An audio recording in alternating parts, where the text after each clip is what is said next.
Dostlar, hər birinizi salamlayırıq. Bir qədər gec başladıq, hər kəsin toplaşmağını gözləyirdik.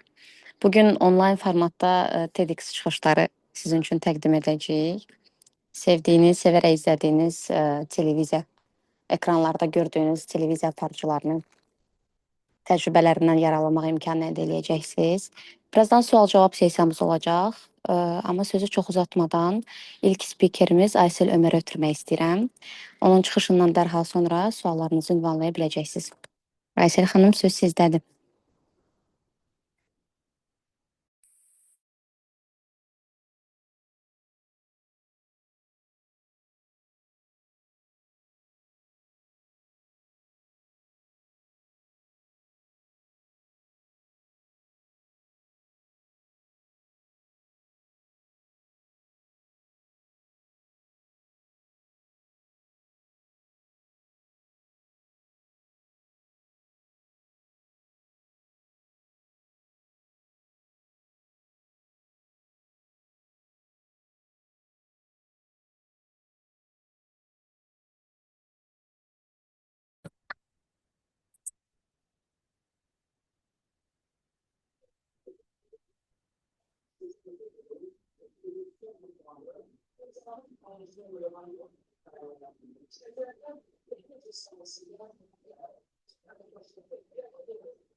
Dostların toplaşmağını gözləyək.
Xoş gəldiniz Aysel xanım.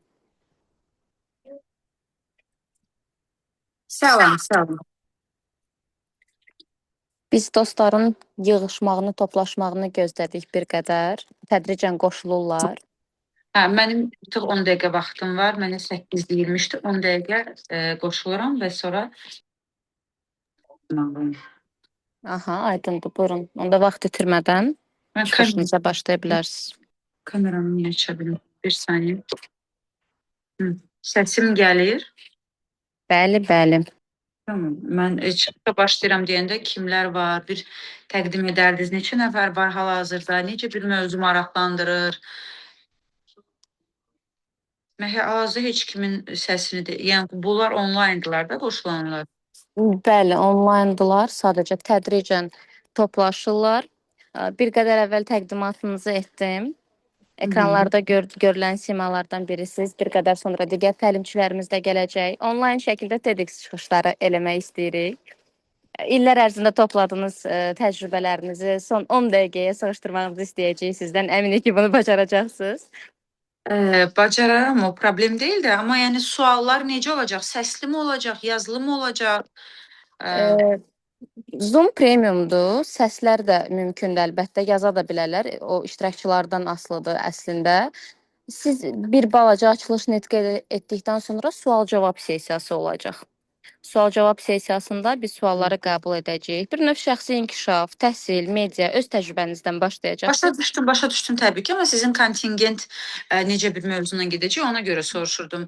Mən təbii ki, burada olan iştirakçılardan tanıyanlar varsa, adım Ayseldir. Aysel Ömər, aparıcı olaraq fəaliyyət göstərirəm artıq illərdir. Amma televiziya sahəsində 2006-cı ildən bəri fəaliyyət göstərirəm. Müxbir olaraq başlamışam. Təbii ki, bizim vaxtımızda stajyorluq var idi. Biz neçə aylar pulsuz çalışırdıq, öyrənirdik. İndiki gənclər biraz buna tənbəllik eləsələr də biz vaxtında çox əziyyət çəkirdik. Bu gün hal-hazırda ATV telekanalında çalışıram. Həftəlik verilişdə aparıcı kimi fəaliyyət göstərirəm Azər Axşamla bərabər. Təoyi tədbir aparıcılığı da edirəm, senaristəm, reklam ssenariləri də yazıram, səs də oxuyuram. Sizi maraqlandıran nə suallar varsa siz soruşun. Çünki belə özün haqqında danışmaq biraz biraz belə avtobioqrafiya kimi çıxır. Siz suallar, Zəhra xanımı da salamlayıram, həmkarımı salamlayıram buradan. Görürəm artıq Zəhra xanım, amma sizin səsiniz bağlıdır. Suallarınızı yönləndirin. Xoş Sağ olun. gördük. Axşamınız xeyir. Xoş gördük. Necəsiz Zəhra xanım? Necəsiz? Yaxşı Çox olun. məmnun oldum sizi görməyə. Gələn Mən də şad. iştirakçıları da salamlayıram. Çox təəssüflənirəm ki, onlayn görüşümüz oldu. Mən əslində canlı görüşə hazırlaşmışdım. Və daha izləyicilərlə daha maraqlı bir oyun tərzində düşünürdüm ki, maraqlı bir görüş keçirək. Amma eyb olmaz, buradan da çalışarıq ki, bu daha maraqlı eləyək. Buyurun Aysel xanım, təşəkkür edirəm. Mən sizə təşəkkür edirəm. Şad oldum bir daha. Bəli, Kübra xanıma mən dedim, suallar necə olacaq, necə gedişat istəyirsiniz? İndi özüm təqdim etdim özüm haqqında. Yəni belə durub sual verin, istəyirsə gedişat üçün Kübra xanım və biz cavab verək. Hətta Zəhra xanım da burada. Mən sadəcə 8 demişdilər deyə mən çıxmalıyam artıq. Bir 10 dəqiqəlik qoşuldum. Biraz gec oldu deyə təlim. Tamamilə açıq bir tədbir keçirməyi düşünürdük. TEDx-i onlayna gətirmişik. Mən çox istərdim ki, sizin də qeyd etdiyiniz kimi şablon özünü təqdimat olmasın, sual Yəni maraqlandıran buradakı iştirakçıları üzərindən maraqlandıran getsin. Ona görə iştirakçılar özləri. sual Bəli. cavab olsa daha maraqlı olar. Nəinki özümüzdən danışmaq. Bəli, bəli, əlbəttə. İştirakçıların hamısını salamlayıram. Burada neçə nəfər var? Bir baxaq görək. Hə, artıq sayımız artıb. Yəqin ki, hər halda özünü inkişafla maraqlanan, öz üzərində çalışan, hər hansı bir gedişatda faydalı bir məlumat əldə etmək istəyən insanlardan ibarətdir. Bu çatımız hal-hazırda odur ki, düzdür, yaşımız belə çox olmasa da, amma azdan çoxdan bir əziyyətimiz var hər halda. Məncə bir suallara cavab verərək bir faydamız ola bilər. Təvəzzökarlıq eləyirsiniz. Mən elə gəlir ki, bura toplaşan gənclər media ilə, kommunikasiya ilə, televiziya ilə maraqlanan gənclərdir. Gəlin ilk addımlardan başlayaq, ilk müraciətlərdən başlayaq. Elə rəy bölməsində də yazmışdılar, hardan başlayaq, nə edək, mövcud vakansiyalarla maraqlanırlar. Bilmirəm, ilk addım nə olmalıdır, hardan qeyri-ixtisaslar xüsusilə maraq göstərir. Qeyri-ixtisaslar nə etməlidir? Jurnalistikada oxumayanlar, praktikası, nəzəriyyəni bilməyənlər. Əslində televiziya sayəsində əgər söhbət aparıcılıqdan, redaktorluqdan gedirsə, jurnalistika xəbər aparıcısından danışmıram təbii ki. Bu rəsmi siyasi verilişlərə aid deyil. Mən danışdığım daha talk show, əyləncə və yaxud da məlumat xarakterli verilişlərdən gedir. Təbii ki, burada təhsilin sırf jurnalistika olmasına önəm vermirlər. Bugün televiziya sahəsində olan aparıcıların bir çoxsunun heç jurnalistika deyə təhsili yoxdur. Həkimliyi bitirənlər var, tamam başqa sayını bitirənlər var. Təbii ki, ali təhsil şərtdir. Çünki aparıcı danışarkən bazası olmalıdır, savadı olmalıdır. Önəmi buna verirlər. Diksiya, bunun üzərində çalışmaq lazımdır. Hardan başlamaq lazımdır sualına.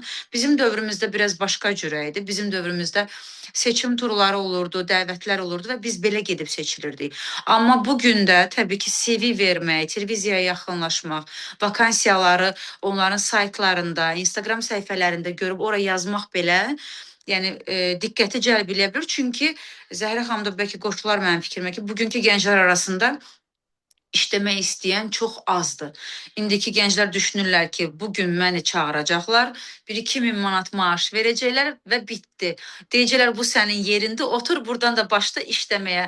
Buyur, nə lazımdır, çayını, suyunu verək, amma elə deyil. İşləmək istəyən təbii ki, əziyyəti gözə almalıdır. Və inanın ki, xüsusi televiziya sayəsində bunu deyə bilərəm ki, o qədər boşluq var ki, o qədər savadlı və yeni kadrlara gərək var ki, bir gəncdə o işləmək həvəsini görəndən sonra, bacarığı da görəndən sonra istər-istəməz onu tutub saxlayırlar. Və hərə bir tərəfdən çəkir ki, bu uşaqda bacarıq var, bunundan istifadə eləyək. Odur ki, məncə bacarığına, istedadına güvənən və həqiqətən də işləmək istəyən insan üçün hər yerdə iş var. Aysel xanım, aparıcılıqla, televiziya ilə bağlı gəlib səhv formalaşan fikirlər sizcə nələrdir? Məsələn, əmək haqqında toxundunuz. Belə hansı şablonlar var, hansı ki, həqiqəti əks etdirmir? Həqiqəti əks etdirməyən bir çox şablonlar var təbii ki. İndi baxır hansı mövzuda soruşulur da. Birincisi, salam əleykum, mən gəlmişəm, aparıcıyam deyə televiziyaya çıxmaq anlayışı çox absurd bir anlayışdır.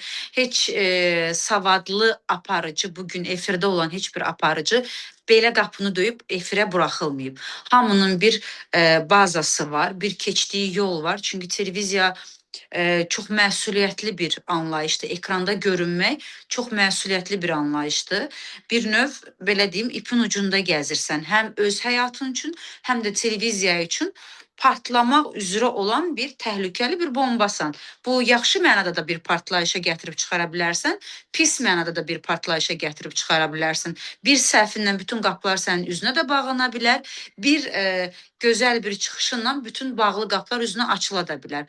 Yəni, bu absurd fikirlərdən biri odur ki, salam əleykum, mən aparıcı olmaq istəyirəm. Buyur, gözəlsən, danışığın yaxşıdır, qapılarımız açıqdır, keç aparıcı ol deyə bir anlayış yoxdur. Olsa belə çox qısa bir yoldur.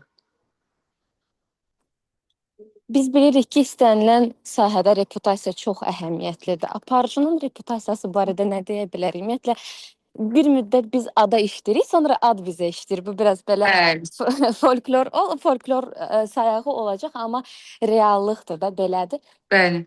Bu baxımdan sizcə aparıcı kimi şəxsi brendimizi, özümüzü, yəni brend kimi adımızı necə formalaşdırmalıyıq? Birincisi, özün olmalısan aparıcı olaraq. Nitqin, təbii ki, nitqin üzərində işləməlisən. Bugün televiziyalarda artıq özəl kanallara belə nitqdə Azərbaycan sözləri olmayan ifadələr işlədəndə, sözlər işlədəndə artıq cərimələr belə gəlir. Əvvəllər özəl kanallarda biraz bu rahatlıq idi. Danışarkən türk sözlərindən, rus sözlərindən arada istifadə edirdilər. Bugün ona belə qadağalar gəlib.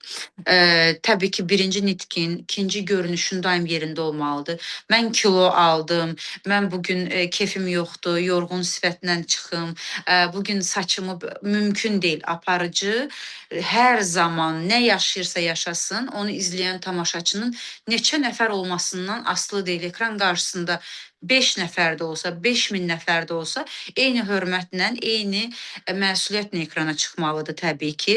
Və bir də aparıcı özü olmalıdır. Bu xəbər aparıcısına da aiddir, şou aparıcısına da aiddir. Səmimi çıxışı ilə özü kimi danışaraq, təbii ki, bu ifadə tərzinə getmir, yansıtmasından gedir. Səmimiyyəti ilə belə deyim, özü ola bilər. Artıq onun adı brendləşəcək buradan. Bugün bir neçə aparıcılar var ki, illər keçsə də, dediyim kimi, bu xəbər aparıcıları içində də illər keçsə də brendə çevrilən aparıcılar var. Niyə? Çünki eyni xəbəri 3 kanalda, 3 fərqli aparıcı təqdim edir. Amma biri tam fərqli cür təqdim edir. Çünki o duyğularını da qatır, o tam başqa cür bunu danışır, içdən danışır, kədərini də içdən gözlərində bəyan edir, sevincini də səs tonunda bəyan edir. Yəni biraz özü olmaq lazımdır, belə deyək. Səmimiyyət çox önəmlidir. Ekran ümumiyyətlə hər şeyi 5 dəfə, 8 dəfə artıq ötürür. Səmimiyyəti də, qeyri-səmimiyyəti də çox-çox artıq ötürür tamaşaçıya. Bugünün aparıcılarından danışdıq. Bugünün tamaşaçıları barədə nə deyə bilərik? Bugünün tamaşaçılarına əslində bugünün yaralı mövzusudur. Çox mövzular yüklü, çox yük yüklədilər bugünün tamaşaçılarına ki, tamaşaçı bizdən bunu istəyir.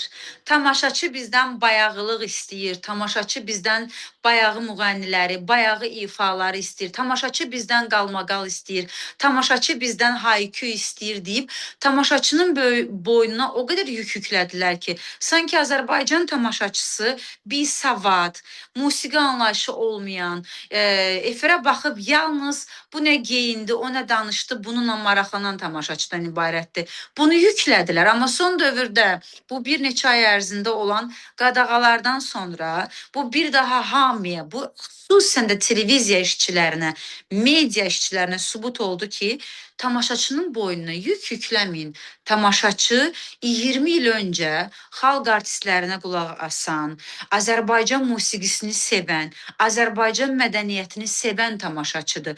Bugün ona nə versəz, ona baxır, onu dinləyir. Odur ki, tamaşaçılarımızı Azərbaycan insanını bayağılaşdırmaq olmaz. Bayağılıq həmişə, hər dövrdə hamıya maraqlı olub. Çünki ucuz ətin, belə deyim, alıcısı çox olar. Amma bu demək deyil ki, bugün gedim mamana deyimə qulaq asan tamaşaçı sabah Azərbaycan xalq musiqisini dinləməyəcək. Elə bir anlayış yoxdur. O bugün qadağalardan sonra eyni televiziya baxan tamaşaçı həmən tamaşaçıdır ki, yenə də hər gün səhər onda televizorunu açır və bugün xalq, muğam, milli, mədəni söhbətlərə qulaq asır. Yəni tamaşaçının boynuna çox, belə deyim, yük yüklənmişdilər. Sağ olsun, rəsmi qurumlarımız bu yükü oradan götürdü.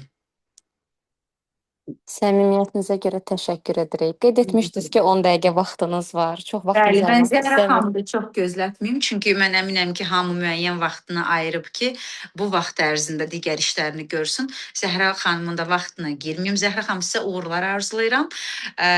Çox Sizi sağ də belə olun, təşəkkür eləyirəm. Çox siz sağ olun. maraqlı yanaşma ilə yanaşdınız. Əslində Aysel xanım, əsas problemli məsələlərə toxundunuz. Siz sağ olun, uğurlar arzulayıram hər bir kəsə. Çox sağ olun dinlədiyiniz üçün. Xoş çox oldu. sağ olun. Aysel xanım, təəssüf ki, iştirakçılarımız bir qədər aktivlik göstərmədilər. Yalnız təşəkkürlər yazırlar chat bölməsinə, amma inanırıq ki, növbəti dəfə daha açıq olacaqlar, daha aktiv olacaqlar. Təşəkkürlər. Siz sağ olun, uğurlar hər kəsə. Çox sağ olun. Hələlik. Mən hər birinizi salamlayıram, əziz izləyicilərim. Təəssüf ki, çoxunuz ekranı bağlamısınız və simanızı görə bilmirəm.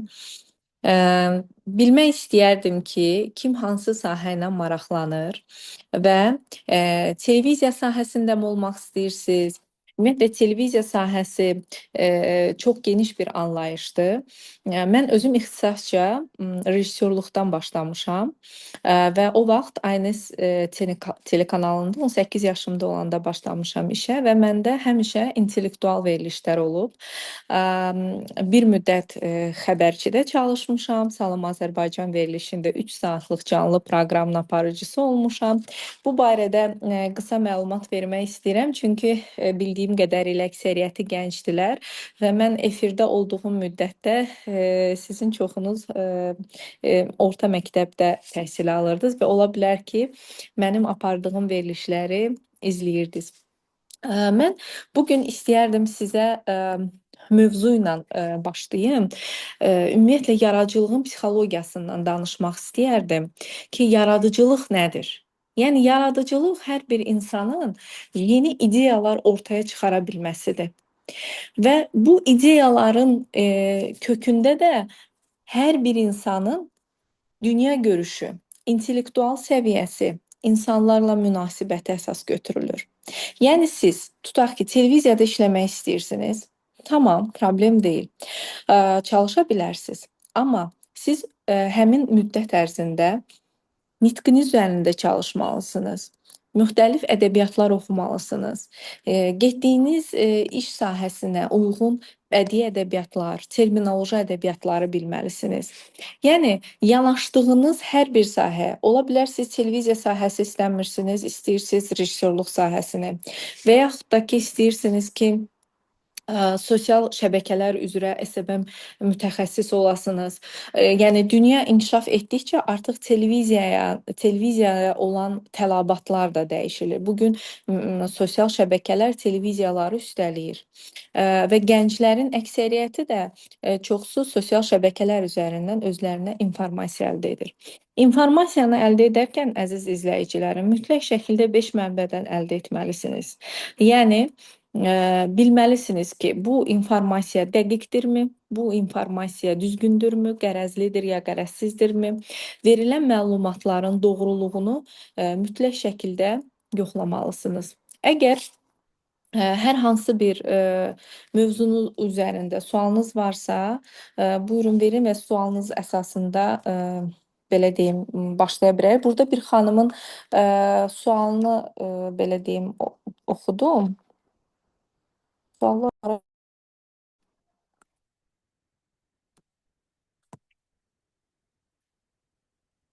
Ki, yeni başlayan xanımlara nə məsləhət görürsünüz?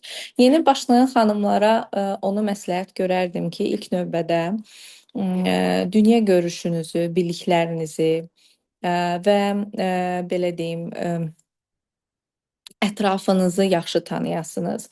Getdiyiniz iş yerində işgüzar münasibətlərinizi düzgün tənzimləyəsiniz. Biraz televiziya sahəsində rəqabətlər çox olur və rəqabət çox olan yerdə də avtomatik olaraq sizin peşəkarlığınız önə çıxmalıdır. Və bu proseslərdə mütləq ki, peşəkar insanlardan məsləhət alasınız, həmin insanların təlimlərinə qoşulasınız.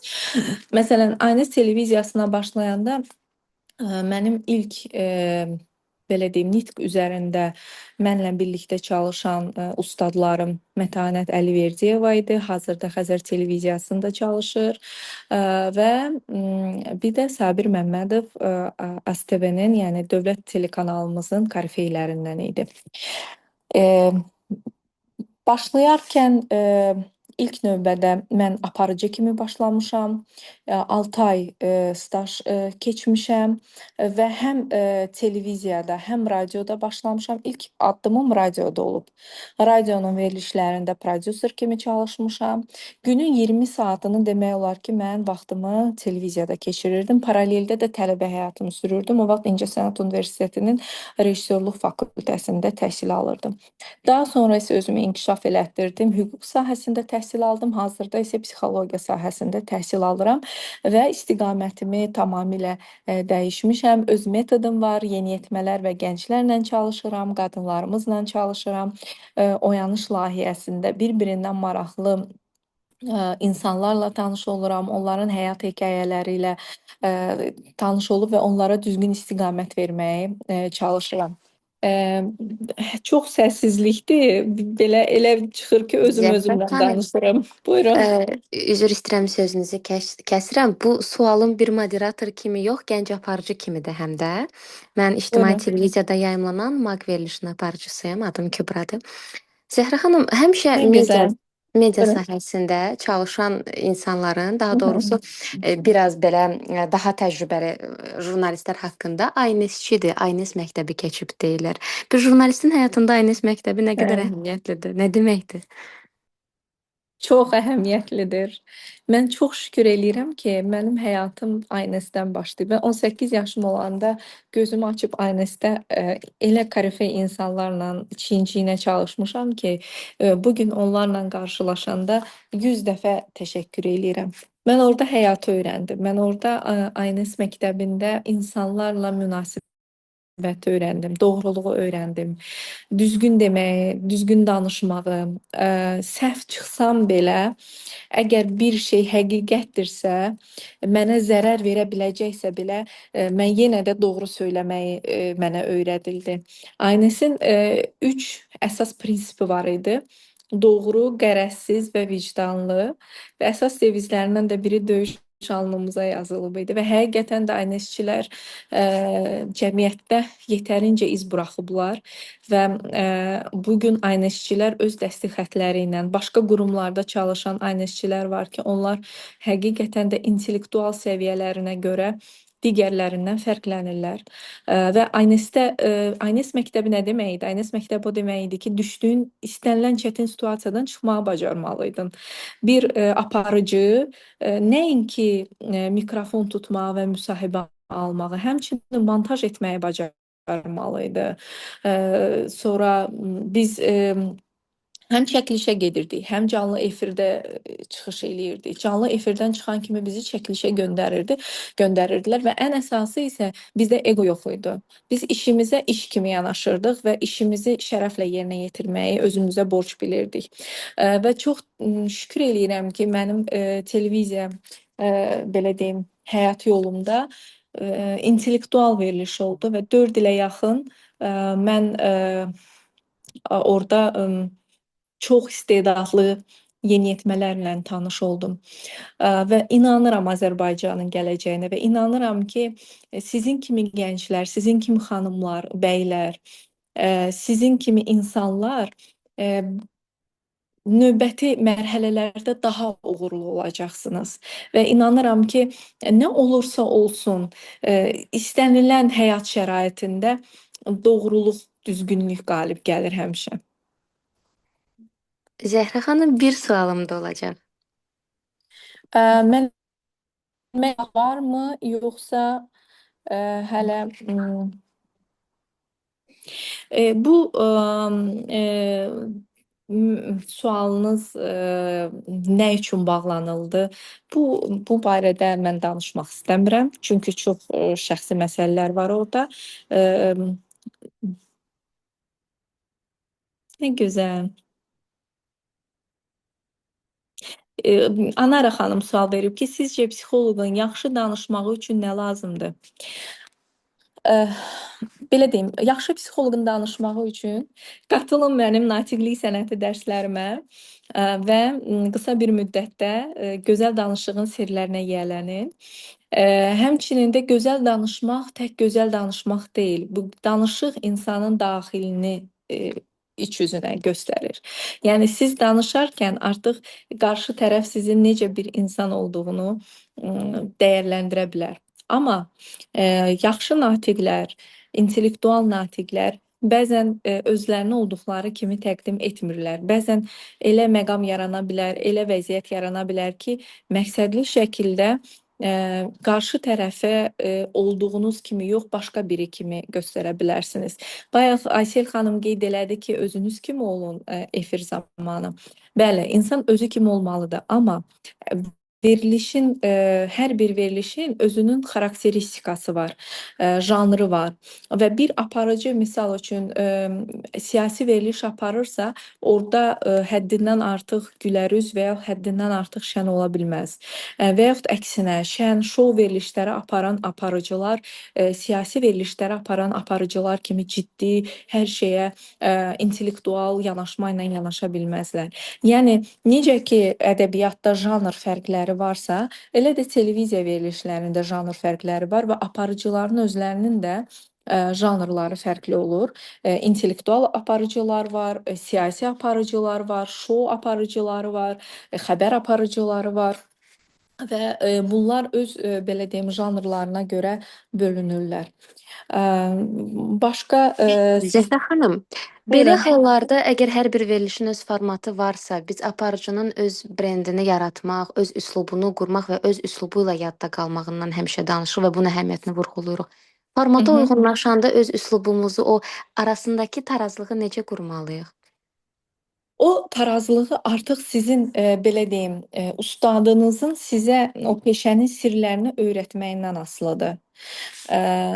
Baxın, dünya səviyyəli bir çox aparıcılar var ki, adlarını çəkmək istəmirəm. Onlar illərlə eyni verilişi aparırlar və heç bir nə görünüşlərində, nə stillərində, nə heç hətta saç rənglərində belə dəyişikliklər eləmirlər.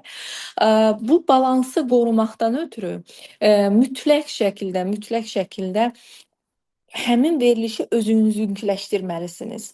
Sanki bir öz övladınız kimi yanaşmalısınız. Və o zaman və yaxud da ki, özünüzün bir hissəsi kimi yanaşmalısınız. O zaman sizə sadəcə bir verilişdir, gəldim, apardım, getdim deyə yox, siz onu həqiqətən də özünüzün bir içinin bir işığı olduğunu anladığınız an o balansı qoruya biləcəksiniz. Və ən əsası dövrün belə deyim, o reytinq, dövrün tələb olunan, nə bilim, şablonlarına uymayacaqsınız. Həm stilistikanı qorumaq vacibdir, həm də stilistikanın içərisində özünüzü tapmağı bacarmalısınız. Təşəkkür edirəm. Buyurun, başqa bir sualınız varmı? Siz sağ olun Anara xanım. Sevinç xanım yazır, bəs təlimçi pedaqoqlara nə məsləhət verə bilərsiniz? Təlimçi pedaqoqları mən dəstəkləyirəm. Ümumiyyətlə, bütün sahədə ilk addımı atan qadınları, inkişaf etmək istəyən qızlarımızı, təhsil almaq istəyən, özlərini nəinki Azərbaycan daxilində, həmçinin Azərbaycan hüdudlarından kənarda özlərini təsdiqləmək istəyən, istənilən şəxsləri dəstəkləyirəm və hər an müraciət eləyə bilərsiniz. İstiqamət göstərə bilərəm, lazım olan ədəbiyyatları məsləhət görə bilərəm ki, hansı kitabları oxuyasınız ki, istədiyiniz nöqtələrə çatasınız. Və çox sevindirici haldır ki, bu gün istər sosial şəbəkələr üzərində olsun, istər ali təhsil müəssisələrində olsun, qadınlarımız, xanımlarımız çox fəaldılar və onlar nə istədiklərini bu gün bilirlər və çox sevindirici haldır ki, avam cəmiyyət artıq keçmişdə qalıb. Qadınlarımız artıq oyanıblar, qadınlarımız artıq öz dəyərlərini bilirlər. Dəyər deyiləndə burada mən maddi anlamda nəzərdə tutmuram. Dəyər deyəndə qadının özünün həqiqətən də kim olduğunu anlamasını və bu həyata nə üçün gəldiyini, hansı missiyada doğulduğunu və indən sonra hansı addımlarla atıb inkişaf etdiyini anlamasını xanımın, bir qadının dəyərini bildirir. Yəni mövzu olaraq yaradıcılıq psixologiyasından danışdım. Sual verə bilərsiniz ki, insan yaradıcı doğulur, yoxsa sonradan yaranır bu insanda. Mən deyərdim ki, hər ikisi ola bilər. Doğuluşdan yaradıcı və Allah tərəfindən istedad verilən insanlar var. Amma siz bir sahəni seçib və o yöndə istiqamət götürmək istəyirsinizsə, burada ilk növbədə zəhmət dayanır. Siz öz üzərinizdə çoxlu çalışsanız, doğru insanlarla ünsiyyətdə olsanız, vaxtınızı doğru dəyərləndirsəniz, o zaman istədiyiniz A nöqtəsindən B nöqtəsinə qədər düzgün çatmış olarsınız. Sual gəldi Kübra xanım, məndə tez-tez suallar Mən səsləndirə bilərəm sizin üçün. Zəhmət olmasa Aysu, səsləndir. Aha. Ayşə Əkbərova soruşur. Salam, peşəkar aparıcı kimi formalaşmaq üçün ilk addımlar hansı yöndə atılmalıdır? Digər bir sualım isə televiziya sahəsində necə təcrübə qazana bilərikdir? Televiziya sahəsində necə təcrübə qazanmaq üçün mütləq şəkildə əvvəllər məsələn mən işlədiyim dövrlərdə televiziyaların özlərinin marağındaydı ki, gəncləri dəvət edirdilər və müəyyən ali təhsil müəssisələrində təhsil alan jurnalistika fakültəsini oxuyan tələbələr dəvət olunurdu və onlar belə deyim təcrübədən keçirdilər. Əgər siz təcrübə keçmək istəyirsinizsə, mütləq şəkildə həmin belə deyim quruma yazılı şəkildə müraciət eləyə bilərsiniz və düşünürəm ki, çox tez bir zamanda geri dönüş olacaq. Çünki bu gün yaxşı kreativ, düşüncəli gənclərə həqiqətən də ehtiyac var. Digər sual nə idi? Peşə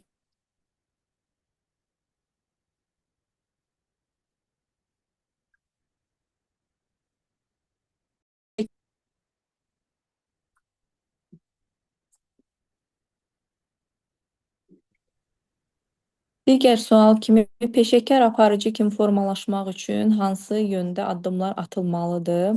Bunu Hə, səsləndir. peşəkar yöndə addımlamağınız üçün mütləq şəkildə yaxşı ustadınız olmalıdır. Mən təcrübəni səsləndirdim. Peşəkar yöndə çalışmaq üçün mütləq şəkildə yaxşı ustad tapmalısınız. Mən məsələn müasir televiziyada Aytən Səfərova, Mətanət Əliverdiyeva, Leyla Mustafayeva, Ceyhun Səfərov, Ceyhun Əliyev, Ayaz Mirzəyev bu kimi peşəkar və illərini televiziyaya həsr etmiş jurnalistləri və ən əsası mənim ustadım Mirşahin Ağayevi məsləhət görə bilərəm ki, siz onlara müraciət etsəniz, düşünürəm ki, onlar gənc, istedadlı insanlara yox deməzlər və həqiqətən də ürəklə belə deyim, sizə dəstək olarlar. Zəhra xanım, Başqa siz bir sualınız hazırda varsa məndən sonrakı bəli, buyurun. psixologiya təhsili alırsınız, düz xatırlayıram. Bəli, 4-cü ali təhsilimi alıram.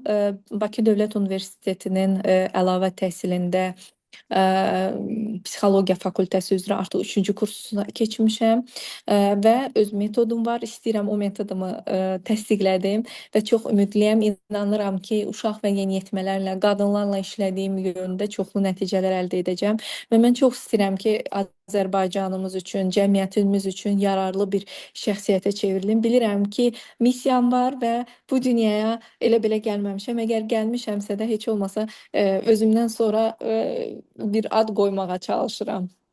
Bu əsl jurnalist ruhu, inqilabçı ruhdur. Mənə biraz tanışdır. Zəhra xanım, sualım biraz da bu yeni təhsilinizlə, 4-cü təhsilinizlə bağlıdır.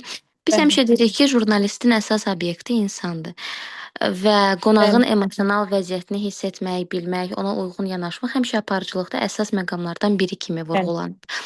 Psixologiya bilikləri müsahibələrinizdə, ümumiyyətlə işinizdə, aparıcılıq fəaliyyətinizdə sizə nə qədər kömək olur? Və bunu xüsusilə də qeyri-ixtisas oxuyan Kübra xanım, səsiniz kəsildi. Sualınızı Kübra xanım, səsiniz kəsildi. Psixologiya sahəsində nə? Bəli. Qeyri-ixtisaslar əsasən bunu düşünürlər ki, digər humanitar sahələrdə oxuyarlarsa,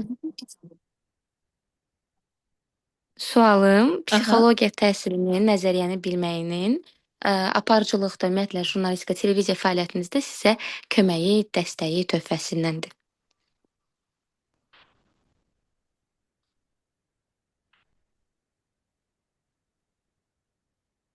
Gəlir səsim.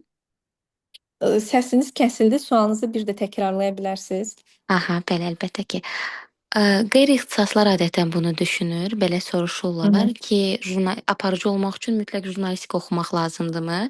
Bir kənardan da belə bir fikir var ki, ən yaxşı televiziyaçılar məhz qeyri-ixtisaslar olur, yəni başqa ixtisas sahibləri olur.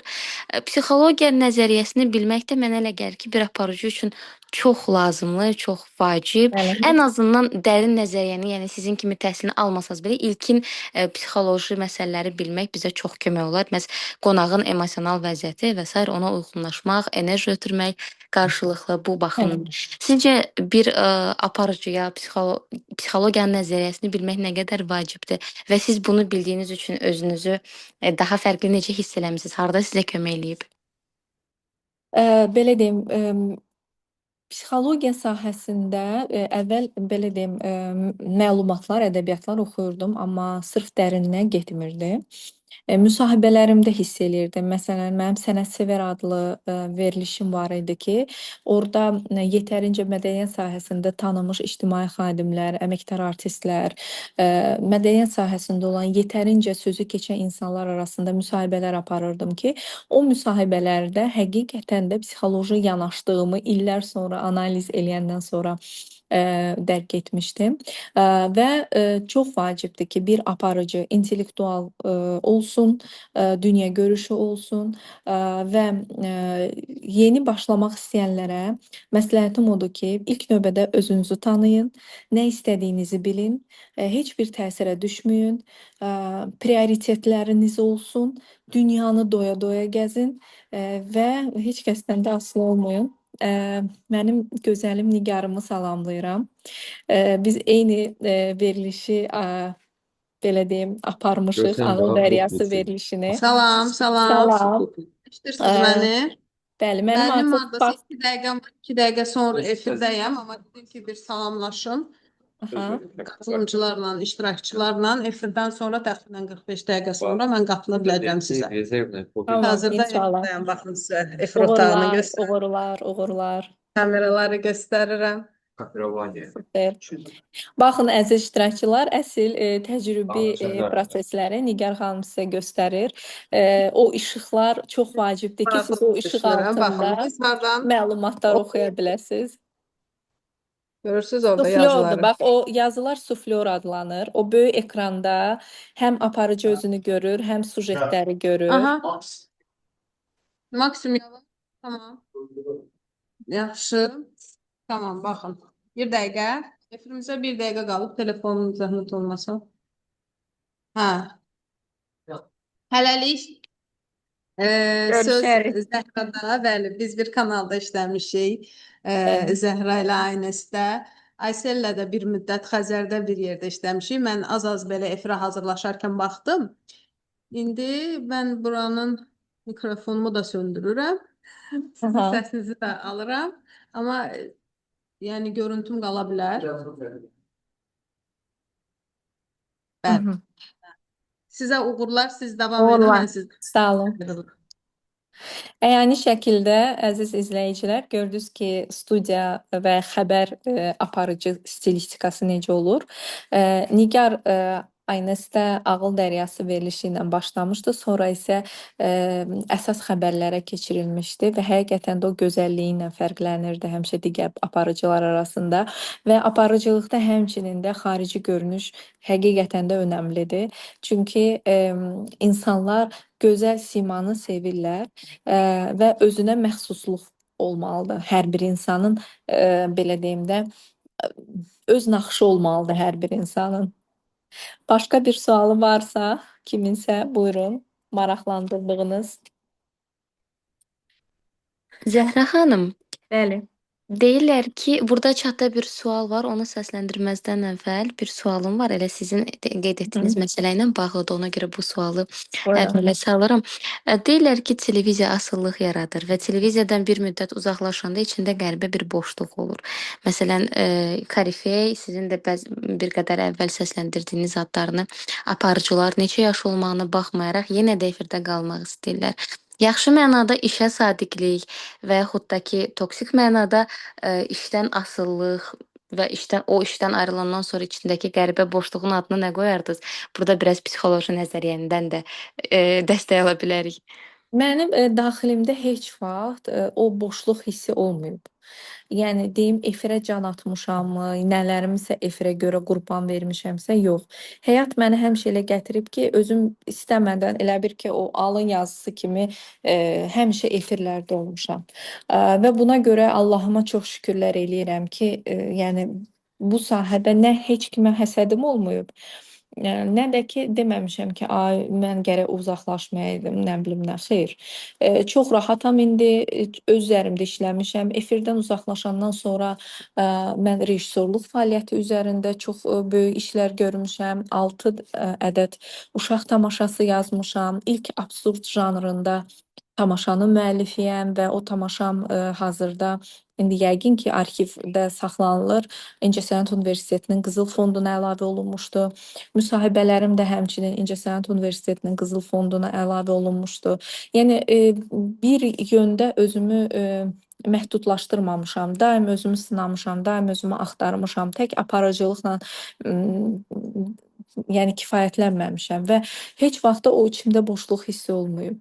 Əksinə hər dəfəsində yeni bir layihə ilə, yeni bir yanaşma ilə və mənim o qədər tələbələrim var ki, onlarla da işləyirəm və onları da müəyyən istiqamətlərdə yönləndirirəm. Ona görə o dediyiniz fikirlər mənə yaddır. Ola bilər başqaları üçün olub elə bir şeylər, amma mənim daxilimdə o boşluq hissi yoxdur. Təşəkkür edirik səmimiyyətinizə. Buyurun. Sevinç xanım yazıb ki, Zəhrə xanım, mən bir pedaqoq kimi bir çox təlimçidən məsləhət almaq istəmişəm, ancaq onlar mənə ipuçları verməyiblər. Mənə elə gəlir ki, bir pedaqoq və uşaq inkişaf mütəxəssisi kimi gənc ailələrə və uşaqlarla dəstəkləyici, maarifləndirici fikirlərimi bölüşməyimi özümə borc bilirəm. Düz edirsiniz, düz istiqamətləndirirsiz. Deyir, öz işığına güvənən başqasının parıltısından qorxmaz. Ona görə siz elə bir insanlarla qarşılaşmısınızsa, özünüzə sual verin. Həyat sizə nəyi öyrətməyə çalışdı? Nəyi öyrəndiniz o məqamlardan? Küsüb incidiz, yolu yarımçıq mı buraxdınız, yoxsa özünüzə inamınızı artırdınız, biliyinizi artırdınız və yolunuza davam mı etdiniz? Bax, bütün sınaq məqamları belə situasiyalarda olur. Bəzən qarşılaşdığımız insanlardan inciyirik, bəzən qarşılaşdığımız insanlar bizim mükafatımız olur və yaxud cəzamız olur. Bütün bu proseslərin hamısını anlamalısınız ki, Yaradanın, Allahın yolu ilə gedən bir məsələlərdir. Ona görə hər bir insan bizim ya belə deyim, mükafatımız, ya cəzamız, ya da sınağımızdır. O məqamlara mənə elə gəlir ki, sizin üçün bir motivasiyadır ki, siz yenidən başlayasınız, daha da inkişaf eləyəsiniz.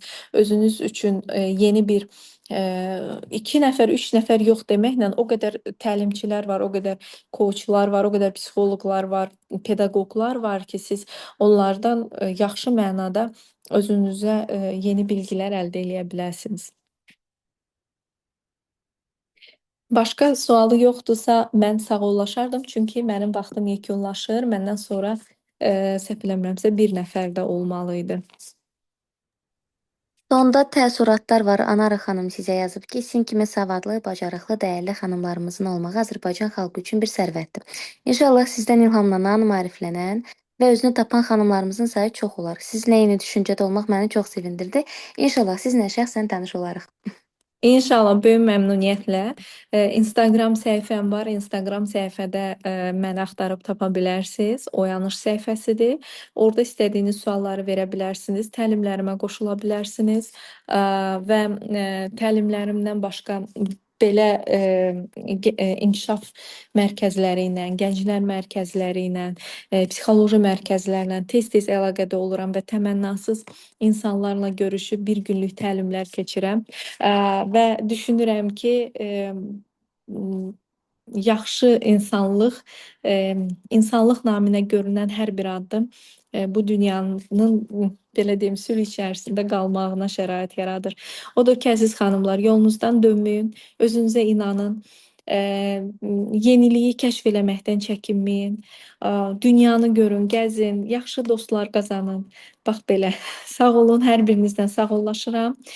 Burada Nigarı da sağollaşıram Nigarla da və məndən sonra başlayan hər bir xanıma da uğur arzulayıram. Təşəkkür Mən çünki edirik. vaxtım bitdi, digərlərinin haqqına girməyim. Sağ olun. Çox sağ olun. Təşəkkür edirik Zəhra xanım. Sağ olun.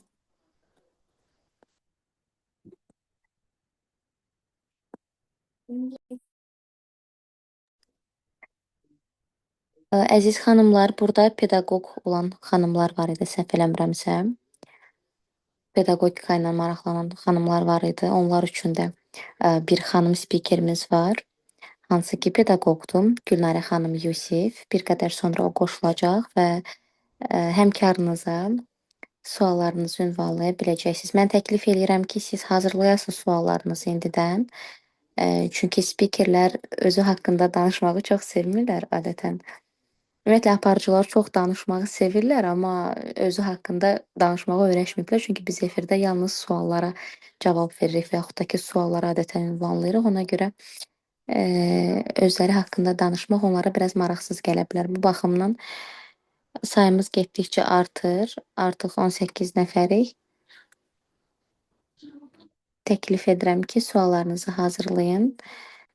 Gülnarə xanım Yusif qoşulacaq, pedaqoqdur və sonra Gülnar xanım Səhliyarlı.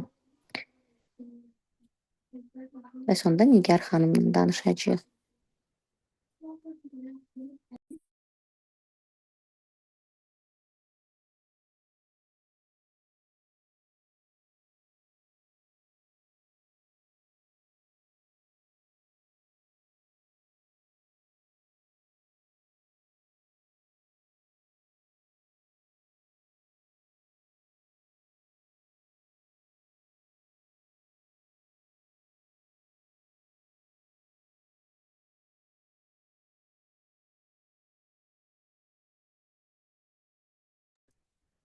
Salam Zəhra xanım.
Xanımlar, ümumiyyətlə aranızda jurnalistika ixtisasında təhsil alanlar var, yoxsa hamı qeyri-ixtisasdır?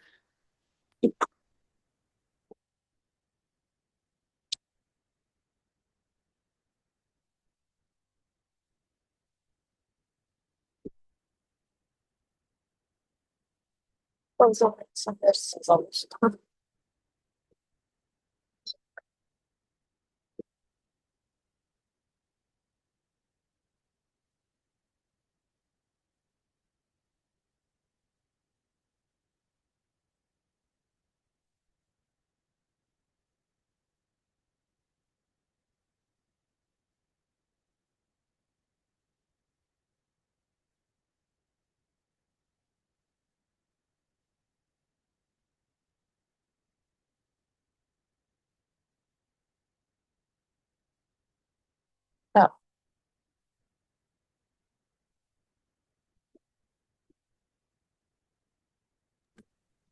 maraqlıdır. Ən populyar fikirlərdən biri də məhz bayaq səsləndirdiyimiz ən yaxşı televiziya işçiləri, ən yaxşı aparıcılar qeyri-ixtisasçılar olur əslində. Yəni aparıcılıq ixtisası olmadığı üçün jurnalistika ilə əlaqələndirirlər aparıcılığı, amma elə deyil. Fərqli ixtisaslardır, fərqli sahələrdir.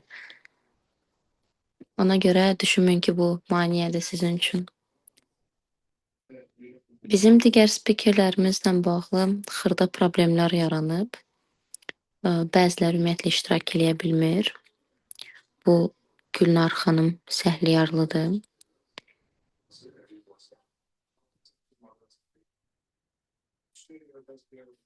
Hazırda yan otaqda Xəzər televiziyası açıqdır və Nigar xanım Mahmudovanı izləyirlər. Eyni səs gəlir, eyni görüntü.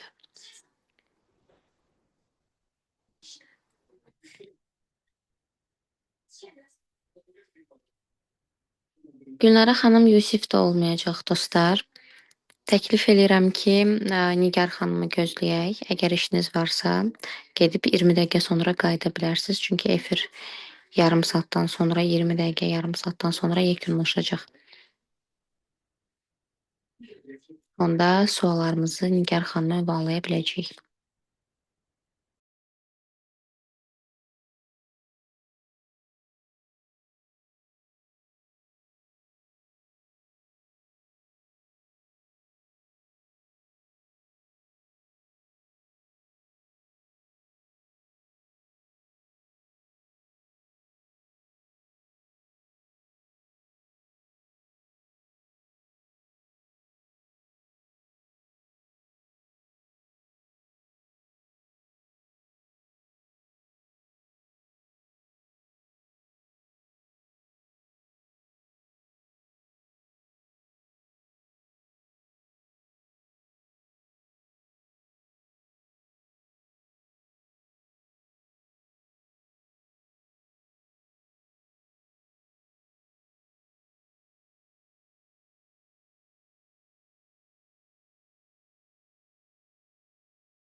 Xeyr, Zəhra xanım, bu suallar yalnız jurnalistika ilə bağlı olmalı deyil. Belə bir şərtimiz yoxdur. Əsas prioritet mövzumuz, istiqamətimiz şəxsi inkişafdır.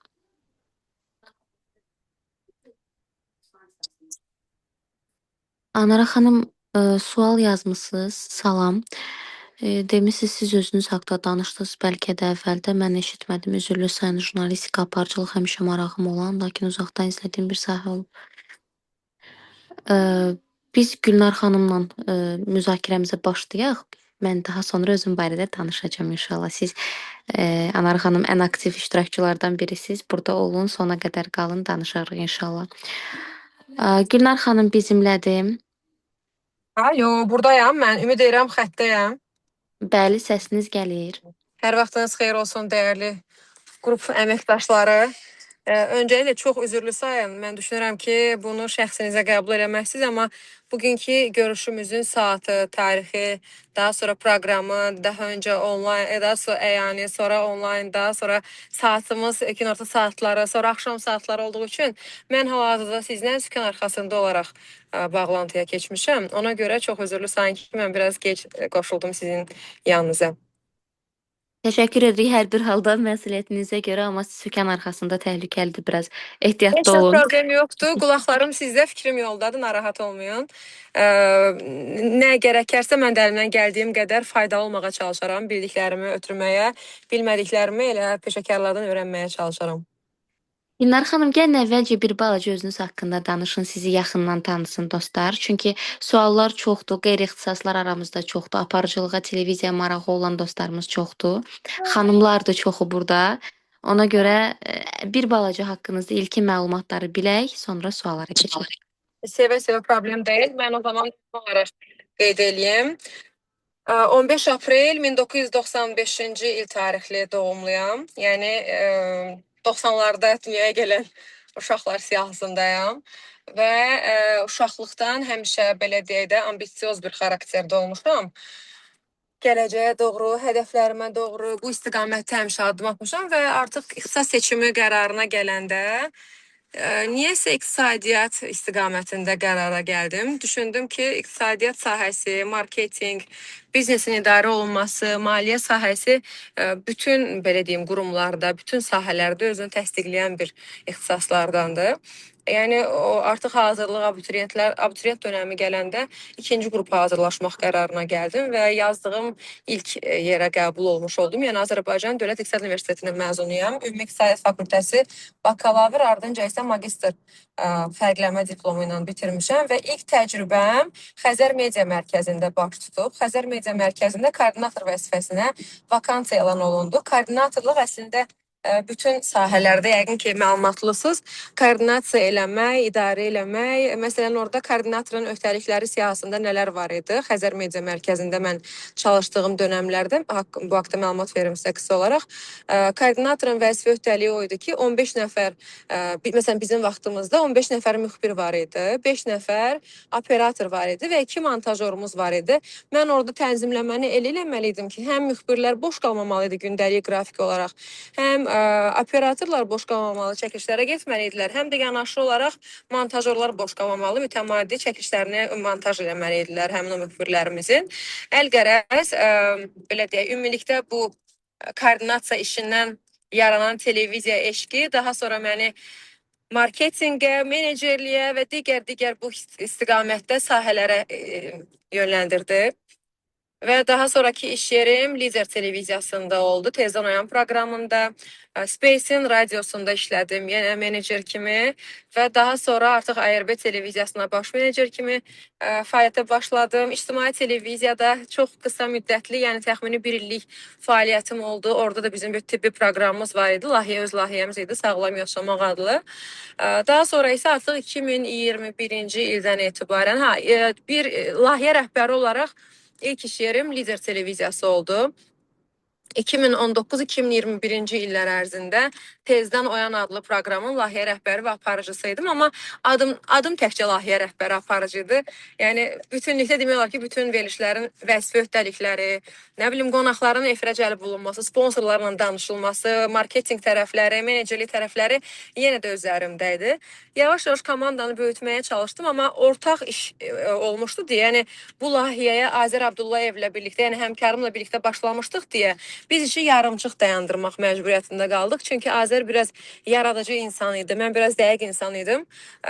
Nəysə, uzun sözün qısası biraz belə deyək də, məsələn, bir gün işə gəlmirdi, bir gün hansısa bir eşq acısı yaşayırdı. Bu və digər problemlərə görə biz yola gedə bilmədik şəxsi xarakter olaraq, uyğunsuzluq olaraq. Və mən özümə söz verdim ki, mən heç bir sahədə bir də ortaq iş görməyəcəm. İstənilən halda tək addım atacağam. Və Lider televiziyasında verilişimizin fəaliyyəti dayanandan bir ay sonra onsuz da Lider televiziyası fəaliyyətini dayandırdı. 2021-ci ilin deməli 2021-ci ilin fevral ayından etibarən isə mən MC Azərbaycan televiziya kanalında fəaliyyətə başladım. O vaxtlar proqramın adını Gülnarla Günorta qoydum ki, layihə mənim öz layihəm idi. İnsanlar, izləyicilər bilsin ki, o Lider televiziyasındakı Gülnardır bu Gülnar. Elə artıq bir il yarım həmin o proqram davam elədi. Daha sonra Gümrah Həyat Tibbi verilişi ərsəyə gətirdi. O artıq 6 ildir yayımlanır. Daha sonra Xoş Sabah proqramı, hal-hazırda isə MC Azərbaycan televiziya kanalında 3 proqramın layihə rəhbəriyəm. Gümrah Həyat, Tibbi telelayihə, Xoş Sabah səhər proqramı, hansı ki informativ və əyləncəli, maarifləndirici formatlı bir məzmunlu proqramdır və uşaqlardan ibarət, uşaqların istedadlarının üzə çıxarılması üçün şərait yaradılan bir proqram Uşaq Akademiyası, hansı ki həmin o proqramın da aparıcısı bizim komandanın yetirməsi İbrahim Qurbanovdur. Özü çox istedadlı, Azərbaycan Dövlət Mədəniyyət və İncəsənət Universitetinin tələbəsidir eyni zamanda. Hal-hazırda komandamız 14 nəfərdən ibarətdir. Yenə də günü bugün layihə rəhbəri olsam belə, vaxt olur menecerin işini görürük, vaxt olur redaktorun yerinə suallar tərtib edirik, vaxt olur bütün belə deyim də işlərə demək olar ki, qol qoymağa çalışırıq ki, tək ki işimiz axsamasın, necə deyərlər. Gülnar xanım, belə bir fikir var ki, aparıcı kağızda yazılan mətni oxudu, çıxdı, getdi və yaxud suflorla işlədi. Sizin Xəzər televiziyasındakı koordinator, Xəzər mediadakı koordinator fəaliyyətinizdən başlayaraq bu gün də rəhbərlik edirsiniz bir neçə layihələrə. Yəni təşəbbüskarsınız da, bir növ icraçı yox, təşəbbüskar, innovativ, o ideya sahibi insansınız. Bu deyə bilərik ki, o ilk dəfə o koordinator fəaliyyətiniz buna təkan verdi, yoxsa ümumiyyətlə həmişə öz əlim, öz başım olsun, öz layihəm olsun prinsipi ilə irəliləmisi, çünki deyirsiniz ki, çox ambisiyalısınız. Necə oldu bu proses? Ümumiyyətlə bir də o fikrə də münasibətiniz maraqlıdır ki, kağızda yazılanı oxuyurmu aparıcı? Yox, qətiyyən elə deyil. Adınızı bilmədim, çox üzr istəyirəm. Xitab məqsədini soruşacağam. Kübra. Kübra xanım. Kübra xanım və hal-hazırda bizi dinləyən digər gənclər, yaşından asılı olmayaraq dinləyicilər. Ümumiyyətlə televiziya sahəsi o qədər geniş sahəli, geniş şaxəli bir sahələrdəndir ki, televiziyada aparıcılıq işin icebergin, yəni görünən tərəfidir. İşin görünməyən tərəfi, yəni icebergin necə ki, onda bir hissəsi görünür, bu aparıcıdır. Onda 9 tərəfi suyun altında olduğu kimi, onda 9 tərəfi televiziyanın kadr arxasında yerləşir.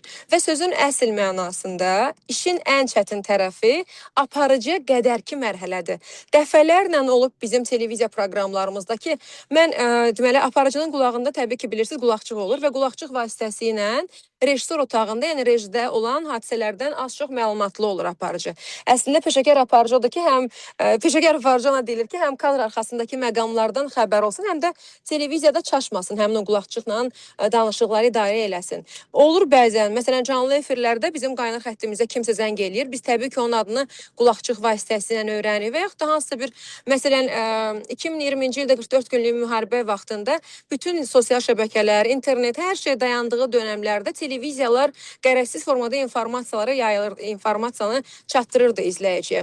Və biz o dönəmlərdə Müdafiə Nazirliyinin mətbuat xidmətinə və yaxud da Müdafiə Nazirliyinin rəsmi saytına istinadən bütün xəbərləri izləyiciyə çatdırırdıq. Məsələn, həmin o dönəmlərdə bizim redaktorumuz qulaqçığımız vasitəsilə sözləri o formada bizə çatdırırdı ki, mən sizə danışıram 2020-ci ildə, həmin o müharibə dönəmində, hansı ki zəfərimizə çatan həmin o yollarda biz cümlə, söz onun dediyi formada, dediyi kimi biz onu elə bir ki, suflyoru qulaqdan eşidirdi. Yəni gözümüzün qarşısında heç bir informasiya yox idi. Suflyoru qulağımızdan eşidirdi. Redaktor bizə həmin o sözləri deyirdi və biz hansı kəndimizin, hansı şəhərimizin, hansı rayonumuzun işğaldan azad olması xəbərini çatdırırdıq və yaxud da neçə şəhidimizin olduğu xəbərini çatdırırdıq. Yəni əslində məsələn günü bu gün mən hal-hazırda yeni mövsümə biz artıq gələn aydan etibarən biz yeni mövsümə başlayacağıq, hazırlaşacağıq. Hal-hazırda artıq iyulun ayının, yəni 6-cı ayının 30-u bizim son efir günümüzdür televiziyada. İnşallah iyul ayında hazırlaşacağıq və avqust ayından yeni mövsümə başlayacağıq. Bizə hal-hazırda çox istedadlı, çox mən həmişə deyirəm cimbala, bu nə qədər də rəsmi söz olmasa da televiziyaya bax o cimbala bir insan lazımdır. Fərq eləmir cinsindən, fərq eləmir hətta təhsilindən, amma insanlar düşünürlər ki, televiziyada ancaq bir vakansiya var. Məsələn, mən dəfələrlə olub ki, mən sosial şəbəkə üzərində yazmışam ki, mənə məsələn bizim komandamıza istedadlı, bacarıqlı bir kadr lazımdır. Həmin o məsələn istedadlı xanım və yaxud da bəy yaxınlaşıb televiziyaya, mən ondan belə deyək, bu dəfə HR olaraq danışmışam, yəni insan resursları olaraq danışmışam və danışdığım əsnada onun televiziya ilə bağlı gözləntilərini soruşmuşam. İnsanların gözləntiləri, televiziyaya gələn insanların gözləntilərinin böyük əksəriyyəti mən aparıcı olacağam, mən efirdə olacağam, mən efirdə görünəcəm, bütün hər kəs məni görəcək deyədir. Yenə də qeyd edirəm, televiziyada aparıcılıq işin ən rahat, ən asan tərəfidir. Ən çətin tərəfi kadr arxasıdır və ən peşəkar aparıcı, burada məni dinləyən aparıcılar varsa onlara təsdiqləyər ki, ən peşəkar aparıcı kadr arxasını öyrənib, o televiziyanın qriyazlarını bilib, televiziyanın çirkli tərəfini biləndən sonra gəlib təmiz tərəfdə aparıcılıq eləyə bilən o əsl aparıcıdır. Çünki o bilir ki, arxada koordinator necə idarə eləməlidir, qonağa su lazım olanda necə sən sözü almalısan ki, kadr səni, kruplu kadr səni göstərsin, arxadan koordinator suyu keçirsin, qonaq səsi batmasın canlı efirdə. Məsələn deyirəm, o qədər situasiyalar olur. Canlı efirdə o qədər hadisələr, gözlənilməz hadisələr baş verir. Qonaq olur ki, gəlir qarşına, salam əleykum, salam versən, panik atakı tutur, danışa bilmirsən, canlı efirdəsən və sənin kadrdan çıxmaq ehtimalın yoxdur. Efirdən çıxmaq ehtimalın yoxdur. Sən efirdə elə idarə eləməlisən ki, həm qonaq pərt olmasın. Çünki adamların böyük əksəriyyəti televiziyaya reklam xatirinə və ödənişli əsaslarla iştirak edir. Həm də ki, efirin keyfiyyəti düşmüş olmasın. Bugünə qədər heç bir vaxt görə bilməzsiniz ki, mən Gülnar Səhliyarlı efirə gələn qonağımı hansı bir formada uzaq-uzaq pərt eləmişəm və yaxud da qonağın üzərindən prim qazanmağa çalışmışam, reputasiyanı reklam eləməyə çalışmışam, belə deyək də heç vaxt. Çünki mən düşünmüşəm, insanların şəxsinə biz hörmət eləməliyik. Və bayaq da qeydlədiyim kimi, televiziyada o qədər maraqlı sahələr var. Səs rejissorları var, pult rejissorları var, efir rejissorları var. Daha sonra o qədər belə saysam tükənməz sahələr var ki, redaktorluq var, koordinator var, menecer var, redaktor var, çox sahələr var və yenə də qeyd edirəm, aparıcılar yalnız belə deyək, sözləri oxuyub yadda saxlayacaq insanlar deyirlər. Yəni elə olsaydı, indiyə çox aparıcılar qalardı. Məsələn, bizim elə öz kanalımızdan danışmayım, Azərbaycan televiziya kanalına gələn aparıcılar, gələn layihələr, inanın ki, artıq o qədər əstəğfurullah, təkəbbür kimi olmasın, o qədər artıq bu sahədə, necə deyim, hadisələrin şahidi olmuşam, o qədər layihələr görmüşəm ki, kənar layihələr, özümüzdən başqa layihələr və artıq o layihənin gəlişindən, aparıcının nitqindən belə, aparıcının kameranla işləmə bacarığından belə, verilişin neçə müddət ömür sürəcəyi haqqında artıq proqnoz, hətta diaqnoz verə bilirəm.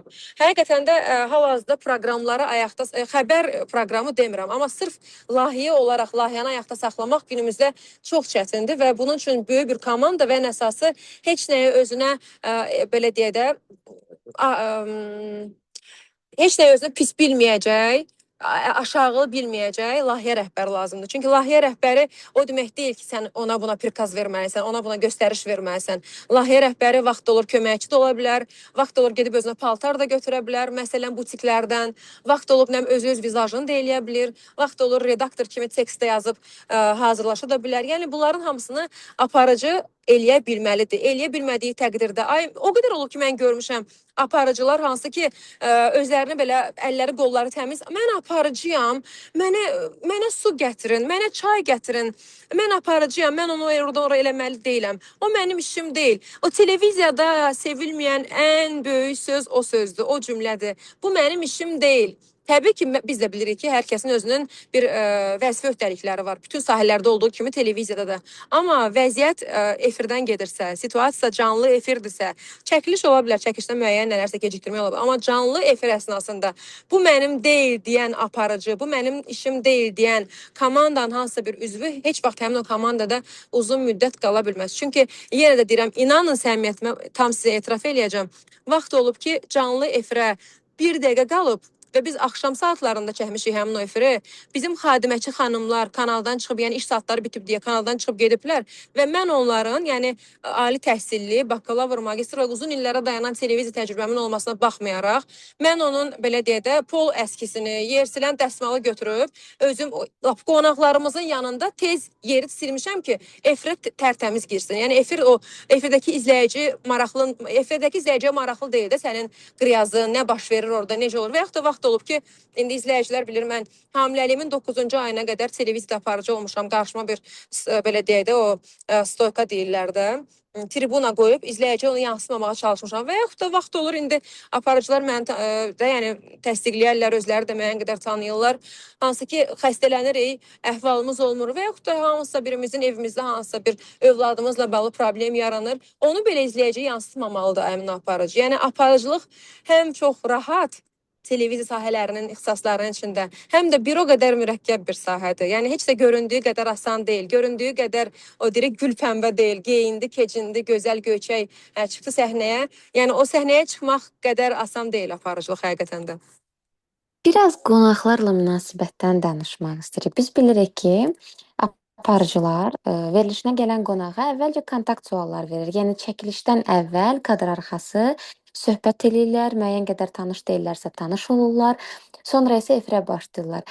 Məsələn, mən özümü təqdim edeyim. İctimai televiziyada yayımlanan MAQ verilişinin aparıcısıyam. 3 ildir çalışıram. Biraz gəncəm. Və məndə elə olur ki, məsələn, çox necə deyim, bəzi qonaqla çox yaxşı enerjim tutur və o söhbət inanılmaz maraqlı alınır. Halbuki mənim heç belə yeri gələndə başım çıxmayan bir sahədir, nə bilim, robototexnikadır və s. Amma çox yaxşı enerji olanda çox yaxşı söhbət alınır. Bəzən isə çox yaxşı hazırlaşmışam verilişə, amma qonaqla enerjim tutmur. Belə anlarda nə edirsiniz? Başınıza gəlib belə bir məsələ? Ya həddindən artıq kaprizli bir qonaq ola bilər və yaxud bilmirəm. Belə force major hallarınız olub ki, Kübra xanım, MAQ proqramı həftənin neçə günü yayımlanır? 5 günü. 5 günü, saat neçədə təxmini? 15:30. 15:30 əslində günün yəni gün orta saatlarıdır, amma belə deyək də mənim də proqramım 15:00-da Gümrah Həyat bir neçə il əvvəl yayımlananda mənim vaxtım olurdu qonaqla efir öncəsi söhbətlərə. Amma Xoş Sabah layihəsi həftə içi 5 gün saat 10:00-12:00 aralığında yayımlandığı üçün mən saat 9:00-da artıq nəzərə alsaq ki, mən özüm şəhərdən biraz kənarda yaşayıram, yəni Novxanı tərəfdə yaşayıram. Ona görə mən çox erkən saatda çıxsam belə yenə də tıxaca məruz qalıram və tıxacdan dolayı biraz olur ki, efirə gecikirəm və əksər hallarda da vizaj, makyaj, efirə girmək, hazırlaşmaq, saç, paltar, ona uyğun ayaqqabı, ona uyğun aksesuar falan, feşməkan deyəndə artıq 9:55-də mən artıq studiyada oluram. Mənim üçün ancaq belə deyim də əlimdə şərait olur qonaqların təqdimatlarını təsdiqləmək. Əksər hallarda isə bunu mən eləyə bilmirəm. Koordinatorumuz Şəkər xanıma deyirəm. Şəkər xanım özü hamısını istiqamətləndirir və təqdimatları təsdiq alır ki, qonaqların təqdimatları düzgün olsun. Və ilk təbii ki, o deyir razminka sualları, isidici suallar olur ilk suallarım. Təbii ki, birbaşa qonaqlara məsələn deyirəm, birbaşa mövzuya girsəm, bizdə bilmirəm, baxmısınız təxmini məlumatlı proqramla bağlı yoxsa, amma bizim proqramımız fərqli-fərqli ixtisasları bir araya gətirmiş. Tibbi sahə, vəkillər, həkimlər, müəyyən belə deyək də SVM əməkdaşları, fərqli-fərqli sahələrdən müəllimlər, fərqli-fərqli sahələrdən mütəxəssislər iştirak edirlər və əksər hallarda 99,9% hallarda ödənişli əsaslarla fəaliyyət gəlirlər. Çünki özəl televiziya kanallarında, yəni məsələn MAQ Dövlət Televiziya kanalının layihəsidir, amma bilirəm ki, orada hər hansı bir ödənişli əsaslar yoxdur da qonaqlarla bağlı. Amma Amma MC Azərbaycan və buna bu daxil olmaqla ARB, ATV, Xəzər, Space və digər özəl televiziya kanalları olduğu üçün sırf öz hesablarını, yəni sponsorlar hesabından maliyyələşir. Yəni belə deyim, MAQ-ın fəaliyyət göstərdiyi kimi ASTV və yaxud da ictimai televiziya kimi dövlət tərəfindən maliyyələşmir. Özü öz hesabına maliyyələşir MTV və bizim efirimizdə iştirak edən qonaqların hamısının məmnun getməsi bu bizim qonaqlarımızın, eləcə də müştərilərimizin məmnun getməsi. Çünki məmnun müştəri yenidən gələcək, yenidən artıq bizə müraciət eləyəcək. İzah eləyə bildim nə demək istədiyimi? Əlbəttə. Hə. Və dediyim kimi ilk suallarımız efirə girəndəki ilk suallarımız elə yazıldığı kimi ssenaridə istiqamətdə getmirik. Yəni ilk olaraq sual vereyim. Məsələn, Kübra xanım mənim efirimin qonağıdır. Məsələn, sabah mənim efirimdə kim olacaq? Kübra xanım, sabah məsələn 29 iyun tarixindəki mənim proqramda kim olacaq? Bir psixoloqumuz var. Psixoloqun mövzusu nədir? Hal-hazırda Zəhra xanım idi, səhv eləmirəmsə psixoloqumuzun adı. Ad soyadını tam xatırlamıram, amma mövzusunu xatırlayıram. Çünki mövzu ilə bağlı artıq araşdırmışam, bu haqda məlumatlıyam, suallarımız da artıq hazırdır. Abituriyentlərin imtahan sonrası stressləri, qəbul ola bilməyən abituriyentlərə valideynlərin dəstəyi, yəni hal-hazırda gündəm olan mövzular istiqamətində danışacağıq. Zamana uyğun, zamanın nəbzi istiqamətində hərəkət eləyəcəyik və digər qonağımız, məsələn, ikinci qonağımız aktrisadır. Adını soyadını yəni yadımdan çıxartmışam, amma aktrisadır. Sabah saat 10-12 aralığında televiziyanı açsaz baxacaqsınız, görəcəksiniz. Aktrisadır. Digər qonağımız isə heç bir bu sahələrlə əlaqəsi olmayan bir gözəllik mütəxəssisidir. Məsələn, o nə edir? Qalıcı vizaj edir. Permanent var ya, permanent xanımların elədiyi permanent vizaj edir. İndi mən musiqili qonağımız isə Ozan Əhmədovdur. Bu gitar ifaçısı var ya, Ozan Əhmədov. Səs Azərbaycanın qalibi. Aha. Yəni qonaqlarımızın demək olar ki, heç biri bir-birinə uyğun deyil. Amma mən o efiri elə uyğunlaşdıracağam ki, qonaqlarımızın necə deyirlər, ruhu belə inciməyəcək. Yəni mən onlara ilk olaraq sualları öz sahələri ilə bağlı deyil də, məsələn, sual verə bilərəm ki, məsələn, hər sahənin özünə məxsus çətinliyi var da. Məsələn, Kübra xanım aparıcımız olaraq deyim də. Sizcə məsələn Kübra xanım, sizin sahənizin ən çətin tərəfi hansı tərəfdir? Sonra Ozan bəydən sual verə bilərəm. Ozan bəy, sizcə bəs sənət sahəsində ən çətin məqam hansıdır? Siz nəyə çətin görərək çətin olaraq düşünürsüz?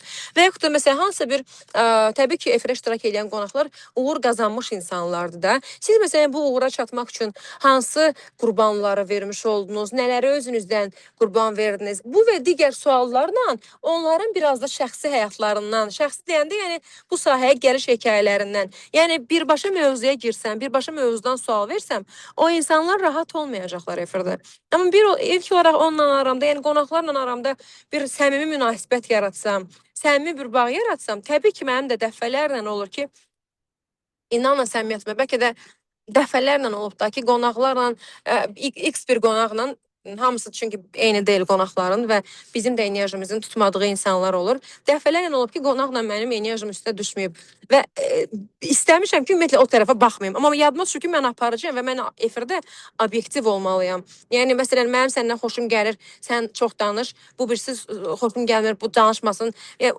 Düşünün ki, efirinizə adam gəlib, bu da eyni qədər məbləğ ödəyib televiziyaya sizin efirinizə çıxmaq üçün, bu birisi də eyni qədər. Məsələn, A insanda, B insanda. Hər ikisi eyni qədər məbləğdə ödəniş ödəyib və hər ikisinin haqqıdır ki, reklam olunsun, özləri ilə bağlı materialları olsun, daha sonra sosial şəbəkədə paylaşmağa əllərində informasiyalar olsun. Yəni, mən nə qədər də o insanları sevməsəm belə, məsələn deyirəm, sevməsəm deyəndə niyə sevməyim? Hamısı, yəni insanların hər birini sevirik. Amma nə qədər də enerjilərimiz üstə düşməsə belə, yenə də istənilən halda çalışıram ki, obyektivliyi qoruyum, saxlayım. Və bizim proqramımızda efirlər ödənişli əsaslarla olduğuna görə qonaqlarımızın çox belə qəribə bir gözləntiləri olur və əksəriyyəti də hədiyyələrlə falan gəlir. Düşünürlər ki, hədiyyələrlə gəldikləri təqdirdə aparıcı 1-5 daha gözəl. Məsələn, hədiyyə dediyim, yəni məsələn bir pirojna, bir tort, komandacı, məsələn deyirəm də, əllərinə gəldiyi qədər nəsə eləməyə çalışırlar və ya da bir gül dəstəsi ki, nəsə bir daha belə həssas yanaşsın komanda ona qarşı. Amma biz istər adi gələn, istər hər hansı bir özəl gələn qonaqların hər birinə hər zaman obyektiv yanaşmağın, yəni eyni yanaşmağın tərəfdarıyıq ki, bu komandanın da əsas prioritet vəzifələrindən biridir deyə düşünürəm.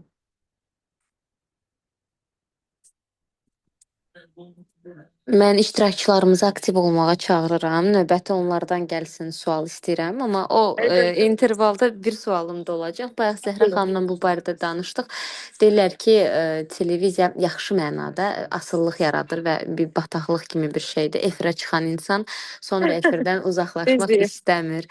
düzdür. Bunu nə ilə əlaqələndirirsiniz? Başınıza gəlibmi? Məsələn, Bəli, sizin bəli, bəli. anlatdığınızdan belə başa düşdüm ki, heç vaxt efirə can atmamısınız. Koordinator olmusunuz. Efiri görəndən sonra, işin içində olandan sonra istəmisiniz televiziyanı. Yox, yox, mənim aparıcılıq vəzifəsinə gəldiyim məqamı sizə qeyd eləyim. Bizim aparıcımız, mən danışıram sizə 2018-ci ildən. Hətta deyim 2018-in sonları yeni il ərəfəsi idi. Mən efirə bir qonaq dəvət eləmişdim. Deməli, həmin o qonaq otorinolaringoloqdur. Otorinolaringoloq lor həkimdir. Lor, hansı ki, burun boğaz qulaq həkimidir. Yəqin ki, bilirsiniz bu haqqda.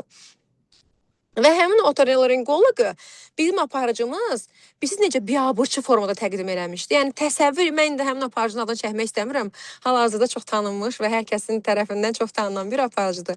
Mən həmin o proqramda, Tezdən Oyan proqramında baş menecer vəzifəsində çalışırdım və efirə gələn bütün qonaqların efir təminatını mən təşkil edirdim və qonaqların efirdən narazı qalıb qalmamaqlarını da irad olaraq mənə bildirirdilər. Və həmin o qonaqların böyük əksəriyyətindən artıq mənə iradlar gəlməyə başladı ki, sizin aparıcınız bizi öz pulumuzla biabır elədi. Sizin aparıcınız bizə çox belə efirə uyğun olmayan suallar verdi. Nə bilim, hətta bir oftalmoloq gəlmişdi. Oftalmoloq göz həkimidir. Oftalmoloqa sual verəndə belə bir qəribə formada başladı üzünü ssenariyə tutmağa və aparıcı o ssenariyə heç olmasa məsələn deyirəm də, televiziyada ən minimum təqdirdə televiziyanın 3 planı olur. Bir общий plan, 2 də средний plan. Yəni восьмерка. Yəni bu televiziya sahəsində çox məşhur planlardır bu восьмерка planı. Yəni soldakı operator sağdakı qonağı çəkir, sağdakı operator soldakı qonağı çəkir. Belə olduğu təqdirdə dediyim kimi bir saniyə Cihan. Bir üzr istəyirəm. Biz hələ də yoldayıq. Hələ də gəlib çata bilməmişik. Ona görə övladım biraz nadinclənir. Çox üzrlü sayın. Bütün dinləyicilərdən üzrxahlıq eləmək istəyirəm. Əlqərəz, deməli, nə edirdim? Deməli, həmin o vaxtlarda o qədər bizim qonaqlarımıza iradlar gəldi ki, Gülnar xanım bizi çox yanlış təqdim elədilər. Bu nə təqdimat idi? Biz öz pulumuzla özümüzü biabır elədik. O efirə çıxmaq bizi daha da yəni negativimizə oldu kimisindən iradlar gəlməyə başladı. Və mən artıq günlərin bir günü həyat yoldaşım Azay Səhliyarlının da təkidi ilə düşündüm ki, mən bu qonaqlarla danışıb belə üzr istəyirəm, pis çıxmasın. Qonaqları razı salmaq potensialındayam. Mən qonaqlarla ünsiyyətə girib insanlarla dialoqda ola bilirəm və hər kəsin necə deyirlər dilindən anlaya bilirəm, danışa bilirəm və onlarla çox yaxşı kadr arxası ünsiyyətim var. Niyə məndə kadr önü də ünsiyyət alınmasın deyə düşünüb və yoldaşımın da necə deyirlər bir inadı, təkidi olandan sonra mən düşündüm ki, bir sınayım və həmin vaxtlarda da onsuz da bizim aparıcımız fasilə verdi və bizim işimiz axsamasın deyə mən növbəti addımı artıq tək başına, yəni tək başına deyəndə aparıcı kimi atmağa qərarına gəldim. Yəni yenə də deyirəm, günü bugün belə mənə desələr ki, aparıcılıq yoxsa koordinatorluq və ya da aparıcılıq yoxsa kadr arxası məqamlar, mən kadr arxası məqamların daha çətin olduğunu düşünürəm. Çünki bayaq da dediyim kimi özəl televiziyalarda çox çətindir layihəni ayaqda saxlamaq. Bunun üçün potensial olmalıdır, bunun üçün daimi gələn qonaqlar olmalıdır, müəyyən maliyyə olmalıdır. Yəni televiziyaların maaşı bilirsiniz də az çox necədir, nə cürdür, qiymətlər ümumilikdə qeyd edirəm ki, həqiqətən də bir layihənin ayaqda qalması üçün potensialın olması, yəni həm iqtisadi potensial, həm marketinq potensialı, həm komandanın işləmə potensialı hamısı olmalıdır. Gülnar xanım, səmimiyyətiniz üçün təşəkkür edirik. Biz təşəkkür edirik. Sükan arxasında Novxanın yolunda olmağınıza baxmayaraq bizə vaxt verdiniz. Çox sağ olun. Çox sağ olun. Xoş geldiniz. Sizə ayrılan vaxtın təəssüf ki, sonuna çatırıq. Təşəkkürümüzü bildiririk hər birinizə, iştirak edən bütün qonaqlarımıza, bütün dinləyicilərə, spikerlərə, hər birinə çox-çox təşəkkürlər. İnşallah qismət olsun, Ecəm müəllimin də təşkilatçılığı ilə, sizin də dəstəyinizlə növbəti tədbirlər, növbəti təlimlərdə görüşərik. Fərq eləmir onlayn və yaxud da əyani, biz hər zaman yanınızdayıq. Hər zaman peşəkarlardan öyrənməyə çalışarıq. Özümüzün də müəyyən illərlə qazandığımız mövzularda da hər zaman özümüzdən sonra gələn gənclərə dəstək olmağa və istiqamətləndirməyə hər zaman zaman qapımız açıqdır, hazırıq. Çox sağ olun. Siz görməsəz də burada chatda dostlar yazır, iştirakçılar, xanımlar sizə təşəkkür edirlər. Biz Təşəkkürlər yazırlar. təşəkkürümüzü bildiririk. Çox sağ olun. Minnətdarıq hər birinizə. Gecəniz xeyrə. Xeyrə qarşı, çox sağ olun. Sağ olun. Xəzər xəbər sona çatdı. Nigar xanımı görürük ekranda. Nigar xanım bizi eşidirsiniz?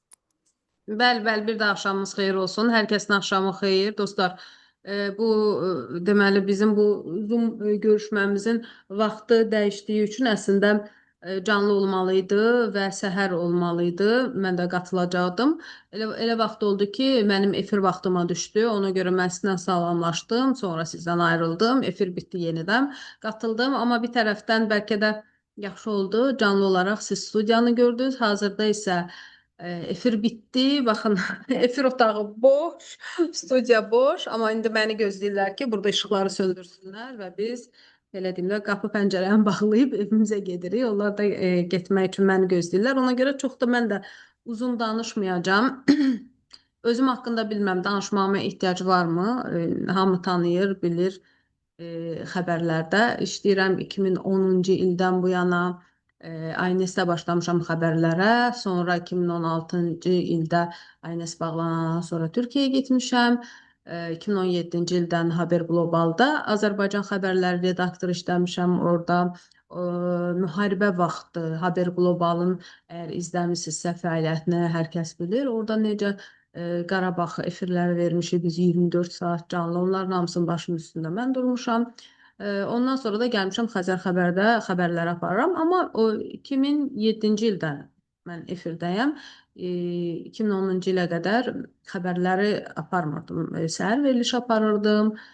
Ağıl Dəryası, Keçmişə Salam, kim harda necə kimi verilişlər aparmışam, proqramlar aparmışam. Sonra xəbərlər, əlbəttə ki, xəbərlər hamısından yaxşıdır və xəbərlərə keçəndən sonra həqiqətən də məhz xəbərlərin insanlar üçün daha faydalı olduğunu mən hiss etmişəm. Ondan sonra da bəzən belə suallar verirlər ki, bəs keçmək istəmirsinizmi proqramlara, özünüzün proqramınız olsun. Demişəm ki, yox, mən elə məhz xəbərlərdə qalmaq istəyirəm.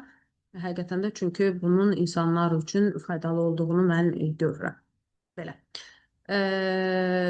Burada mən axırıncı sualı gördüm, özünü inkişaf etdirmək üçün nə etmək lazımdır? İstəyirsiniz bu barədə ümumi danışım. Çünki bu məsələn sualı belə qoysaz ki, yaxşı jurnalist olmaq üçün nə etmək lazımdır? Yaxşı aparıcı olmaq üçün nə etmək lazımdır? Mən eyni suala cavab verərəm.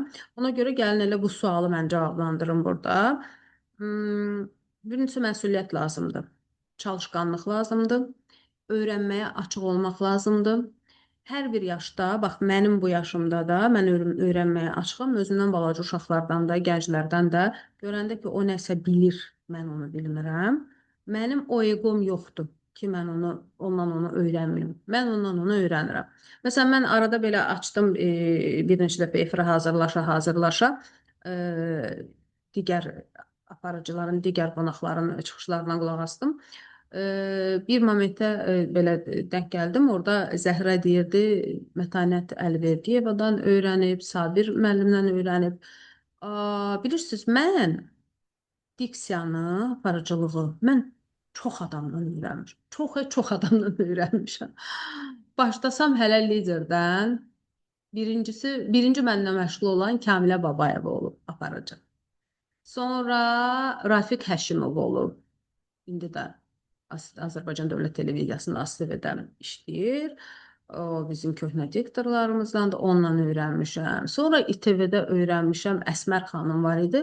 Azərbaycan radiosunun diktorlarından idi. Onunla öyrənmişəm. Şərqiyə Hüseynova yenə ASTV-nin diktorlarından, onunla aynısını öyrənmişəm. Sabir müəllimdən, Mətanət Əliverdiyevadan. Yəni kimi harda tutmuşam, mən öyrənmişəm. Mən indiki gənclərə, amma məsələn baxın, bizə də burada Xəzərədə starlar gəlirlər. Mən özüm şəxsən təklif edirəm ki, gəlin. Özüm təklif edirəm ki, gəlin uşaqlar məşğul olaq da, gəlmisiniz televiziyaya gəlmisiniz. Yox, bitirəcəm birazdan. Gəlmisiniz, amma bu diksiya ilə olmaz da, diksiya üzərində işləmək lazım. Görürəm hərlənir, fırlanır, hə gələcəm Nigar xanım falan. Və belə, məsələn, səsinə artıq bir balaca məşğul oldu, səsini efirə buraxdılar, vəssalam bitirir. Mən yəni kim əlimə keçib hamıdan öyrənməyə çalışmışam. Məsuliyyət, çalışqanlıq, öz üzərində işləmək. Mən bunu daha çox Türkiyədə gördüm. Türklərdə gördüm ki, onlar nə qədər özlərində işləyəndilər, nə qədər işlərini sahiblənən insanlardılar. Mən bunun bir epizod var ki, onu həmişə danışıram. Deməli, Haber Globalda işləməmişdən qabaq mən orada bir kino setində işlədim, kino çəkilişlərində işlədim. Mənim bir rəssam keçmişim var, orada dekorda işlədim. Bizim orada dekor üzrə rejissorumuz var idi. Deməli, biz səhnəni hazırlayırıq ki, rejissor orada aktyorlarla birlikdə çəkilişini edəcək də. Səhnəni hazırlamısan, qoymusan. Məsələn, masanın üzərində yarımçıq stəkanda su olmalıdır, çay olmalıdır, bu yanda gül olmalıdır, bu yanda bilmirəm tutaq ki, çəngəl olmalıdır, artıq yeyilmiş bir tort olmalıdır orada. Bunları hazırlayır və o səhnəni qıraqdan izləyir çəkiliş vaxtı. Səhnəni qıraqdan izlədiyi anda, məsələn, gedir birdən bir şey hazırlayır. Hazırlayır, əlində saxlayır. Məsələn, onun hazırladığı bir şey rejissora lazım ola da bilər, olmaya da bilər. Amma o təxmin edir ki, bu rejissora hazır ola bilər. Qoy mən onu əlimdə hazır saxlayım ki, rejissor məndən istəyəndə mən o anda ona deməyim ki, bu dəqiqə hazırlayıram. Mən ona deyim ki, buyur, hazırdır. Yəni o belə bir cümlə işlətdi ki, biz həmişə bir addım öndə olmalıyıq. Biz Azərbaycanlılarda bu yoxdur. Bizim o Sovet dövründən qalma bir rahatlığımız var. İnstitut bitirirdik, bizi təyinatla işə göndərirdilər, indi valideynlərimizi də təyinatla işə göndərirdilər. Orada da səhər gedirdin işə, biraz avaralanırdın, biraz işləyirdin. İndi baxırda kimsə işləyirdi, kimsə avaralanırdı, neysə. Ondan sonra maaşını alırdı. İşdən heç kimi də ixtisar etmirdilər, atmırdılar işdən, hamını məcbur eləyib işə düzəldirdilər. O Sovet dövründən qalma bir rahatlıq var Azərbaycanlılarda. İndi bugün də bir çoxu dövlətdən nələrsə gözləyir də. Amma türklərdə elə deyil. O rahatlıqlar olmayıb deyə onlar yaşamaq uğrunda həmişə mübarizə aparıblar. Pul qazanmaq uğrunda həmişə mübarizə aparıblar deyə. Bax, işlərinin qədrini bizdən fərqli olaraq bilirlər, işlərini çox gözəl sahiblənirlər. Yəni deməyim budur ki, iş yerində, işinizdə gələcəkdə bir çoxunuz yəqin ki, izləyənlər gənclərsiz, işləyəndə işinizi sahiblənin. Baxın, görün, sizdən nə tələb oluna bilərsə, bu dəqiqə nə tələb olunursa yox, təkcə. Sizdən gələcəkdə yarım saat sonra nə tələb oluna bilər, ona əlinizə hazırlayın, saxlayın ki, sizdən istəyəndə siz deyərsiniz ki, buyurun, hazırdır, bəli, eləmişəm, hazırdır. Tamam, bax bu var. İşini sahiblənmək, öyrənməyə dediyim kimi açıq olmaq, bəzi insanlarda o ego var. Məsələn, kimsə tutaq nəyəsə deyək ki, sən bunu belə eləsən daha yaxşı olur, ona belə fikir verməz, öyrənməz, adamın özünə ziyan eləyir. Mən şəxsən açığım. Özümdən gəldiklərdən də öyrənirəm. Bu belə. Sonra sualınız varsa mən çox danışmayayım, vaxt da çox deyil. Onsuz da chatda 7 nəfər nəsə yazıb. Görüm, mənlə bağlı bir şey yazmısınızsa cavablandırım. Bir baxacağım müəllim olaraq. İzləmək çox xoşdur. Sağ olun, təşəkkür edirəm. Nigar xanım salamlayıram, çox sağ olun. Mən də hər birinizi salamlayıram. Məni canlı görməyə xoşdur. Bəli, studiyada gördünüz. Təsadüfdən görüş nə gözəl oldu. Aha. Bəli, deməli sualınız var idisə, Kübra xanım, hə, düzdür? Sualınız var idisə, ünvanlaya bilərsiniz. Hə. Deməli bir nəfər yazıb sizin kimi peşəkarlardan öyrənəcək çox şey var. Ümumiyyətlə hər bir insandan öyrənəcək bir çox şey var. Amma əlbəttə ki, məndən öyrənəcək insanlar kimlərdirlər? Aparıcı olmaq istəyən insanlar. İndi bilmirəm, bizim izləyicilər arasında nə qədər aparıcı olmaq istəyən insanlar. Jurnalist olmaq istəyənlər, aparıcı olmaq istəyənlər. Yəni onu da əslində baxın, belə söhbətlərlə deyil biz o. Yəni onu işdə öyrətmək olardı. Baxın, burada studiyada kameranın qarşısında əyləşdirib onun diksiyası üzərində çalışmaq mümkün olar. Hə, bundan əlavə əlbəttə ki, kimsə diksiyasını düzəltmək istəyirsə, tutaq ki, müəllimdir, tutaq ki, işində yəni buna ehtiyac varsa, onun diksiyasının üzərində işləmək olar. Məsələn, biz elə bu deməli Dynamic Your Center-la biz bir dəfə də bir onlayn görüş eləmişdik. Onda tək mən idim qonaq. Mən biraz danışdım. Ondan sonra biz keçdik praktik təlimə və izləyicilərlə biz diksiya üzərində məşğələlər elədik. Onda gördüm ki, hər kəs bununla çox maraqlandı. Axırda az qala dava düşürdü axıra yaxın ki, yox, mən də yox, mən danışım, mən deyim, mənim diksiyamı yoxlayaq, mən qaldım.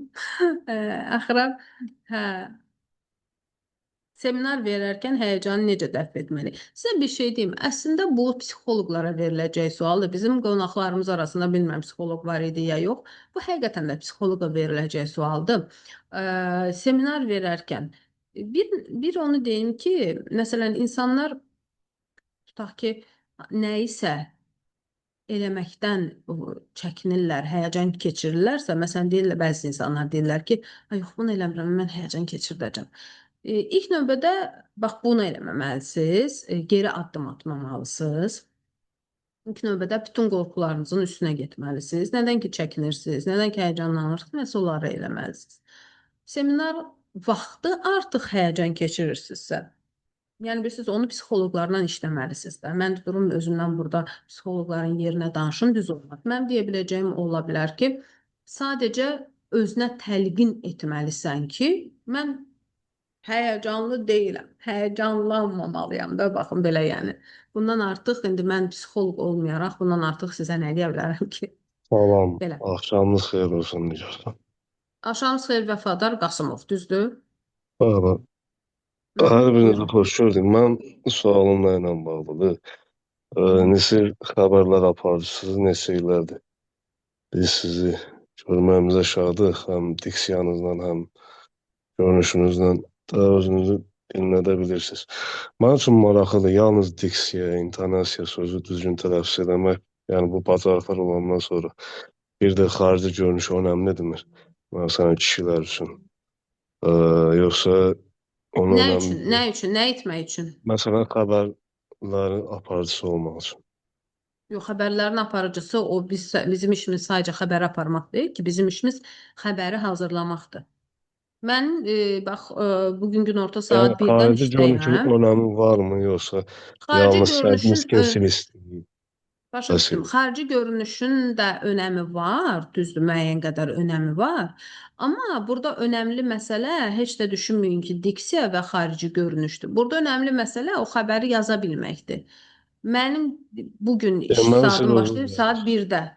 Amma mən efirə çıxmışam saat 9-da. Bu qədər saatı mən burada boş oturmuram ki, mən burada iş görürəm.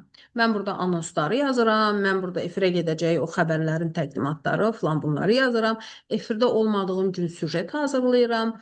Yəni ümumiyyətlə Bağlı. jurnalist olmalısan. Jurnalist Nigar xanım, olmalısan, xəbər adamı olmalısan, xəbəri yaza bilməlisən.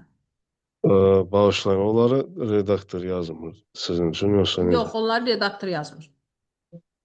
Redaktor edir onları. Bilirsiniz, insanlarda səhv məlumat, səhv informasiya var xəbər aparıcılar Olanda haqqında. səhv İnsanlar elə var. bilirlər ki, biz kuklayıq. Biz sadəcə yazırlar, verirlər, biz oradan oxuyuruq. Orada yazılanı biz özümüz yazırıq. Aydın, Biz hə, süjet, bundan biz heç dəfə müxbir kimi eşitmişdim. süjet hazırlayırıq efirdə olmadığımız vaxtlarda. Xəbərlərimizin Aydın, təqdimatını, o danışacaqlarımızı özümüz yazırıq. Bu yəni bu heç də sizin düşündüyünüz qədər asan iş deyil də, yəni aydın, sadəcə çıxdırdım, aydın. oxudum. Təşəkkür edirəm. Sağ olun, çox sağ olun. Dostlar, sualı olan varsa çata da yaza bilər, səsini də açıb deyə bilər. Hı -hı. Çata baxın buradan. Nəsə bir şey var.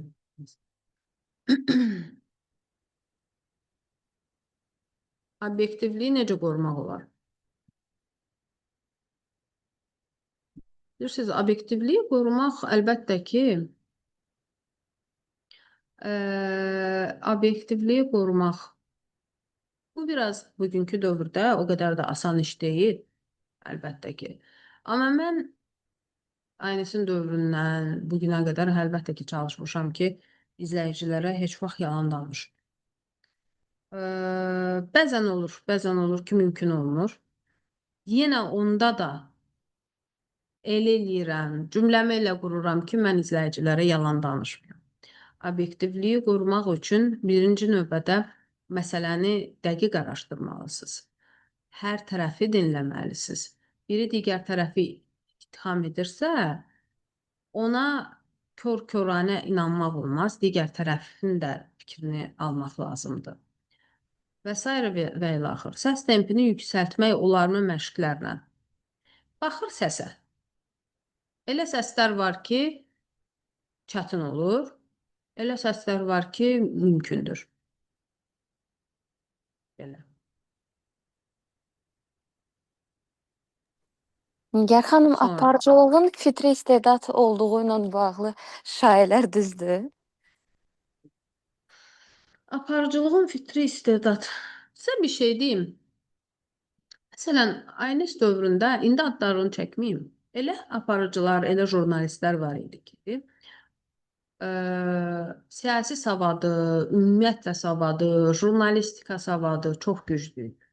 Amma efirdə biz məsələn oxuduğumuz o yer var, ona suflör deyirik də. Suflör səsli deyil, o aparatlı cihazlar da ki, mətni yazmışıq, oradan oxuyuruq.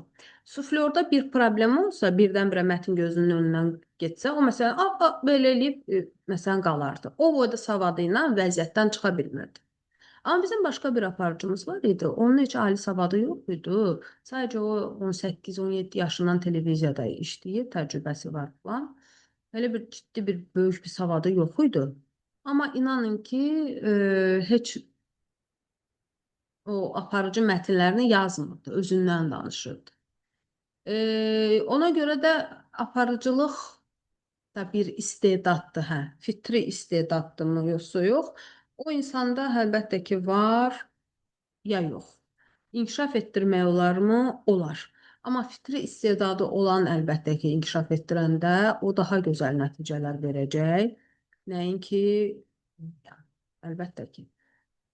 Aparıcılıq o, əlbəttə ki, başqa bir qabiliyyətdir. Oradan ən önəmli məqamlardan biri səmimiyyətdir. Bayaqki qonaqlar da buna vurğu elədilər. Əlbəttə, ilk növbədə, ümumiyyətlə həyatda hər şey səmimiyyətdir, mənim fikrimcə. İlk növbədə səmimiyyətdir. Ona görə o televiziyada da hiss olunur. Mən də həmişə çalışmışam ki, izləyicilərlə efirdə ümumiyyətlə səmimi olum. O səmimiyyəti də insanlar həqiqətən də hiss eləyirlər. Yəni, sən insanlara yaxın olursan o səmimiyyətindən. Əlbəttə ki, burada bir hədd var, sərhəd var ki, onu aşmamalısan. Səmimiyyət gedib bəzi aparıcılardakı kimi o loru, bayağı tərzdə gedib çıxmamalıdır. Nigar xanım, bir dənə sual vermək istəyirəm. Söhbət elə səmimiyyətdən düşmüşkən, biz uşaqlığımızdan Aynes telekanalını izləyirdik və xəbərlərin doğruluğuna, obyektivliyinə inanırdıq. Yenidən istəyərdinizmi Aynes kanalı bərpa olsun və eyni, yəni tərkibdə elə bir kanalımız olsun yenidən, xəbərlər kanalımız? Siz Aynes kanalı bərpa olsa da artıq həmin tərkib ola bilməyəcək. İnsanlar fərqli yerlərdədirlər. İnsanlar, orada işləyənlərin bir çoxu hazırda dövlət qurumlarının mətbuat xidmətlərinin rəhbərləridirlər. O vəzifələrdən geriyə gəlməyəcəklər. Bəziləri ölkədən xaricdədirlər, gəlməyəcəklər. Hətta Allah rəhmət eləsin, rəhmətə gedənlər var. Eyni tərkib olmayacaq. Eyni tərkib olmayanda o həmin Aynes olmayacaq. Və ümumiyyətlə bugün dövr də başqadır. Aynesin dövrü başqaydı, bugün başqadır. Ona görə də mən deyim ki, Aynes istəyirəm açılsın, açılmasın. Bu barədə fikir söyləməyim düz olmaz. Heç bu dəqiqə mən düşünmürəm ki, Vahid Mustafayev də Aynesi açmaq fikrindədir. Bir dəfə özü də müsahibəsində demişdik. Yəni, mən artıq təslim oldum da, mən uduzdum. Yəni, qərar belə olub, o da ona tabi olub və salam da. Bu belə. İnsanlarla ünsiyyət quranda özünüz haqqında çox məlumat veririksə, bunun qarşısını almaq üçün nə etmək olar? Zəhra adlı bir iştirakçı belə bir sual verib. Yenə psixoloqa veriləcək sualdır, amma mən də öz həyat təcrübəmdən cavablandırım. Yəni insanlarla danışanda çox özünüz haqqında məlumat vermək istəmirsiniz. Bəs niyə verirsiniz? Verməyin də. Verməyin, sadəcə verməyin. Özünüz haqqında niyə danışırsınız ümumiyyətlə? Ümumiyyətlə bəzi insanlarda, bilmirəm bürclərə inanmışdı, ən çox da şir bürcündə olur bu. Mən deyə özündən danışmağı sevirlər. Məsələn, kimsə görürsən 5 nəfər oturmuşuq, məsələn, danışırıq. Biri deyir ki, hə, mən filan şey filan cür xoş. Məsələn, mən çayı şirin xoşlayıram. Əşi, sən soruşan oldu sən çayını. Bəzi insanlar özləri haqqında danışmağı xoşlayırlar. Bunu Nigar eləməsin. xanım, mən şir bürcüyəm və düz deyirsiz. Kübra xanım sizsiz? Bəli, mən şir bürcüyəm və tamamilə haqlısınız. Özüm də Mənim bunu yaxın qüsur podruqam hesab var, edirəm. şirbürcü. Bəli, yaxın podruqam var, şirbürcü. Biz 5 nəfər məsələn podruqa oturanda hamımız bax aparacağıq da. Baxıram ki, o elə özündən danışır. Mən bunu belə eləyirəm, onu elə eləyirəm falan.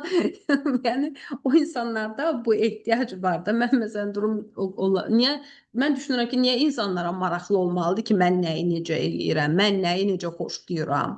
Yox. Bu belə. Sonra bir xanım, Anara xanım.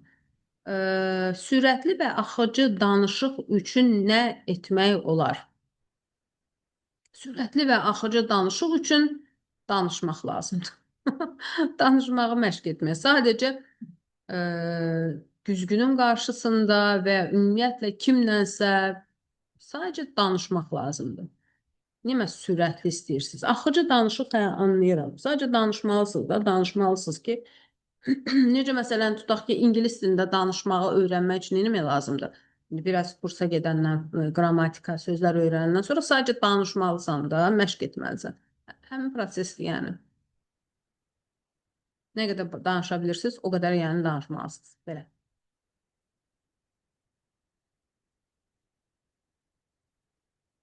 Yavaş və sakit danışan biriyəm ona görə. Baxın, bilmirəm də yavaş deyənə nəyi nəzərdə tutursunuz? Bəzi insanlar danışanda elə bil ki, elə özü üçün danışır, ağzının içində danışır. Bir ağzınızı açın, səsinizi çıxarın, yəni danışanda. Bax, mən məsələn universitetdə oxuyarkən orada patok deyirik də. Patokda məsələn nə isə oxumaq lazım olanda müəllim mənə verirdi, mən oxuyurdum. Yəni o vaxtdan da görünür bu danılarım, göstəricilərim olub da. Yəni mən mətni üzündən oxuyanda intonasiya ilə və yüksəkdən oxuyurdum.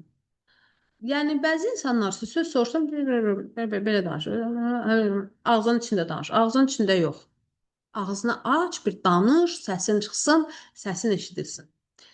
Belə. Əziz dostlar, mən Burada təklif edirəm ki, sualları yekunlaşdıraq. Nigar xanım kifayət qədər yorğundur. 40 dəqiqəlik efirdən sonra çox sağ olun vaxt ayırdığınız üçün. Təşəkkür edirik. Səmimiyyətiniz Sağ olun. üçün. Bütün Sağ olun, şəffaflığı çox ilə danışdınız.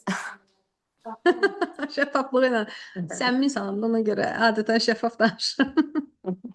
Çox sağ olun. Təşəkkür edirik. İnşallah növbəti görüşlərə dək bugünkü görüşümüz, tədbirimiz burada sona çatır əziz dostlar. Çox sağ olun iştirakınız üçün. Sağ olun, çox sağ olun, təşəkkür edirəm, sağ olun.